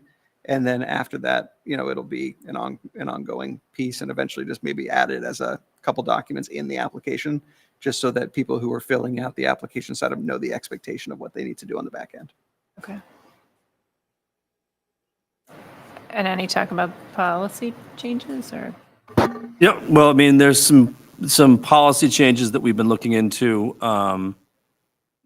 specifically and around, and this kind of goes back to last spring when we had a grant application that they kind of split up into three, and then two of them had been approved by the paying grant committee, but the third one wasn't. Did we have any kind of leeway to approve that on our own? I think we agreed in large part that we felt like it was an important separation of power, so to speak, to have them be the gatekeepers. But would there be any possibility, is there any language in there that we could put in for an event just like last spring, where there's something that I think I feel like last spring we would have approved that if that were up to us. I don't know if I'm going too far on that, but so is there any process for kind of an appeal that we might be able to throw in there language wise? Jeff was going to kind of try and wordsmith some of that, I think. Okay. Do you want to comment any further on that or no? Okay. And then I think the other one was creating some language around, if a project is approved, but comes in through due diligence, but it comes in a little bit over the amount of money they were allocated, would we be able to dip into the return funds to help make that project happen? And I think Jeff did a lot of work on this, trying to sort of say, well, yes, if it's within the same year, we could vote as a committee to allow that to happen. If it's over a 2-year time frame, we might require them to go back through the process of applying for a paying grant. Okay. I think what we're trying to do is make sure that they did their homework on the front side of things, and then it's not just a Right. kind of a way to. And the to kind of- scope of the grant's not changing. It's Right, just, you know, exactly. the So, bid but if came it in looks like the higher grant really or- is changing, then we would ask them as a committee, we'd vote on it, but I think to go back through the process. So the example of this one was the outdoor space at the middle school, high school. You know, that originally came in, it was like $150,000, and then they needed, you know, $75,000 more to get it done because they realized that there was engineering, there was, you know, Union, bid process, yeah. like all of these things. And in that case, the current policy allows school committee to ask to have return funds dispersed again, but it's only written that says in the event that in a future year, the amount of approved requests exceeds the allocation. So there really was no process for us sort of mid-year without another application being submitted. So we're making that now within our discretion that we could. Okay. And are we expecting to see those policy changes by the end of the year brought to us? Think. Or what's the process? So the Just good 'cause news I was wanna- there I wanna there's get two some members of the policy stuff committee done. on the FEFIS committee. We agreed we were going to look at it with a different hat on and see if anything, any red flags came up, but Okay. So that's like a I maybe default yes. Diana, the guru of all policy. Great. Thank you. So, segue of that, we typically have a topic or two that we dig into in our summer retreat. So, think about things that we could spend some more time discussing in depth, and perhaps things around FEFI policy could be one of those. Maybe we could even get it to like a pretty good draft level, but if that's something we want to continue to look at during the summer, because I know Dr. Blake, you said you were going to have some information about field trips and stuff, then we could aim to like have it final by September or something. Okay. Great. Thank you. Thanks. Other subcommittees? Communications represented at the library preschool event. Yep. Lovely event. Sasha and I attended. Jeff supplied us with crayons and a coloring sheet. We got a couple people to sign up for our newsletter, and it was just a nice time to be out in the community. The other piece about communications is by not having our last meeting this month, our meeting in 2 weeks rather, we're meeting next week, or we typically approve at the second meeting in the month and then have the newsletter go out. So I was thinking there's 3 potential options just to kind of stay with a monthly-ish newsletter. One is we wait until our May meeting and just approve it and then try to get it out like the next day or something. Option 2 is everybody pre-approves communications to do the newsletter and put it out the last week like we always do, or maybe like a middle of the road is communications does it, and then Kate could approve it as the spokesperson for the school committee and still put it out at. Yeah, so you could authorize me to sign off Yeah. on the newsletter that That's good. your subcommittee creates, you know, and I'm comfortable with that because I'm signing off on it, but it's also created by 3 people, so that's, Yeah. you know, and we could circulate it to the committee as well. We just wouldn't have a chance to talk about it in open meeting. But because we've done so many of these throughout the year, we don't typically have a lot of edits. You guys do a great job, so I'm comfortable with that one. So Okay. All right. Great. So we'll do Okay. that. Thank you. Thanks. Okay. New business? Yes. Oh. Right? I guess, yeah, let's hear Yeah. it. So bowling, right? Who is officially going to go? It's April 14th. Okay. And Sasha, This is a fundraiser for It's a the yes, D-Day yes. parade and day in commemoration of D-Day that's happening in Yes. June. Yep. Okay, So great. this is and we were solicited Challenge. challenge Through the gauntlet. to create No, a school committee bowling team. I mentioned, yes, you were forced in by me because I volunteered us to do it. So I have the check information. So it's $20 donation for each of us. I have the who to write it out to. I'll send that. I contacted the person who is running it and asked if we could be right next to the select board. Right? Game and I don't on. know if FinCom ended They're the up ones Or that challenged move. us. doing one. But I asked if they could be right with us as well, because I thought that would be really fun. And they also have a sponsorship, like for $100, you could sponsor your lane, or you could have somebody sponsor your lane. So I don't know, like if there's a company or what makes sense, or they could sponsor it with whomever they want, but I don't know. Something to think about. And to me, the most exciting thing about what I'm saying is, so Sasha and I have been working on ideas for T-shirts. Oh. Yep. I made the executive decision on this one, and I hope you like it, and we can move forward with getting it as soon as possible. I will send it to you now. Who's paying for these T-shirts? You are. Not you are. Everybody is. Not the school district. Not in the is what budget. I'm not going around. This Don't is- worry, Tom. This is None a of us would Covered, be buddy. school district self-funded. funded. It's a self-funded We are. initiative.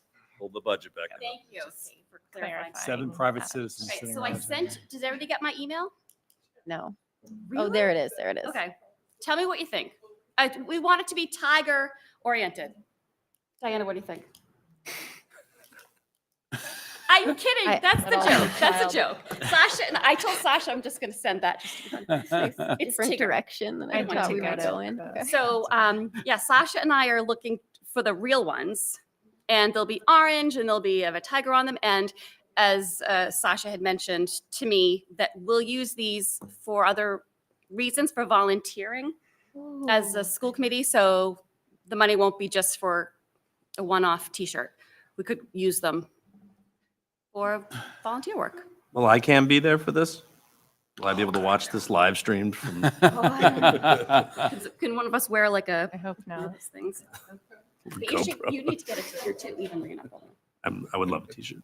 I will pay Was for a it. vote in order on T-shirts or No. No, because, well, I was thinking we were, but I think Sasha and I decided that we are going to decide.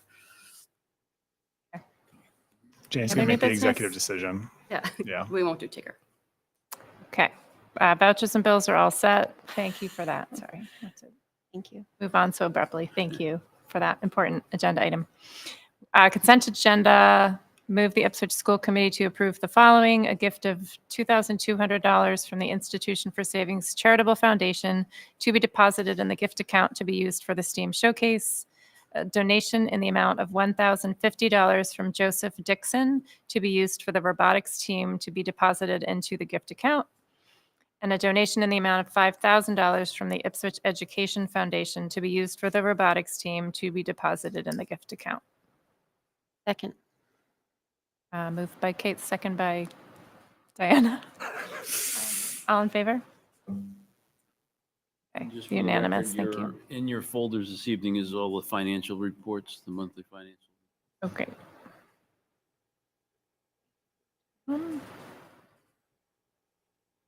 Okay. Motion to adjourn. Second. Or so moved. What was that? Was it your motion? I motioned, Okay, you second. seconded, all in favor. Thank you. All right, thank you, good night.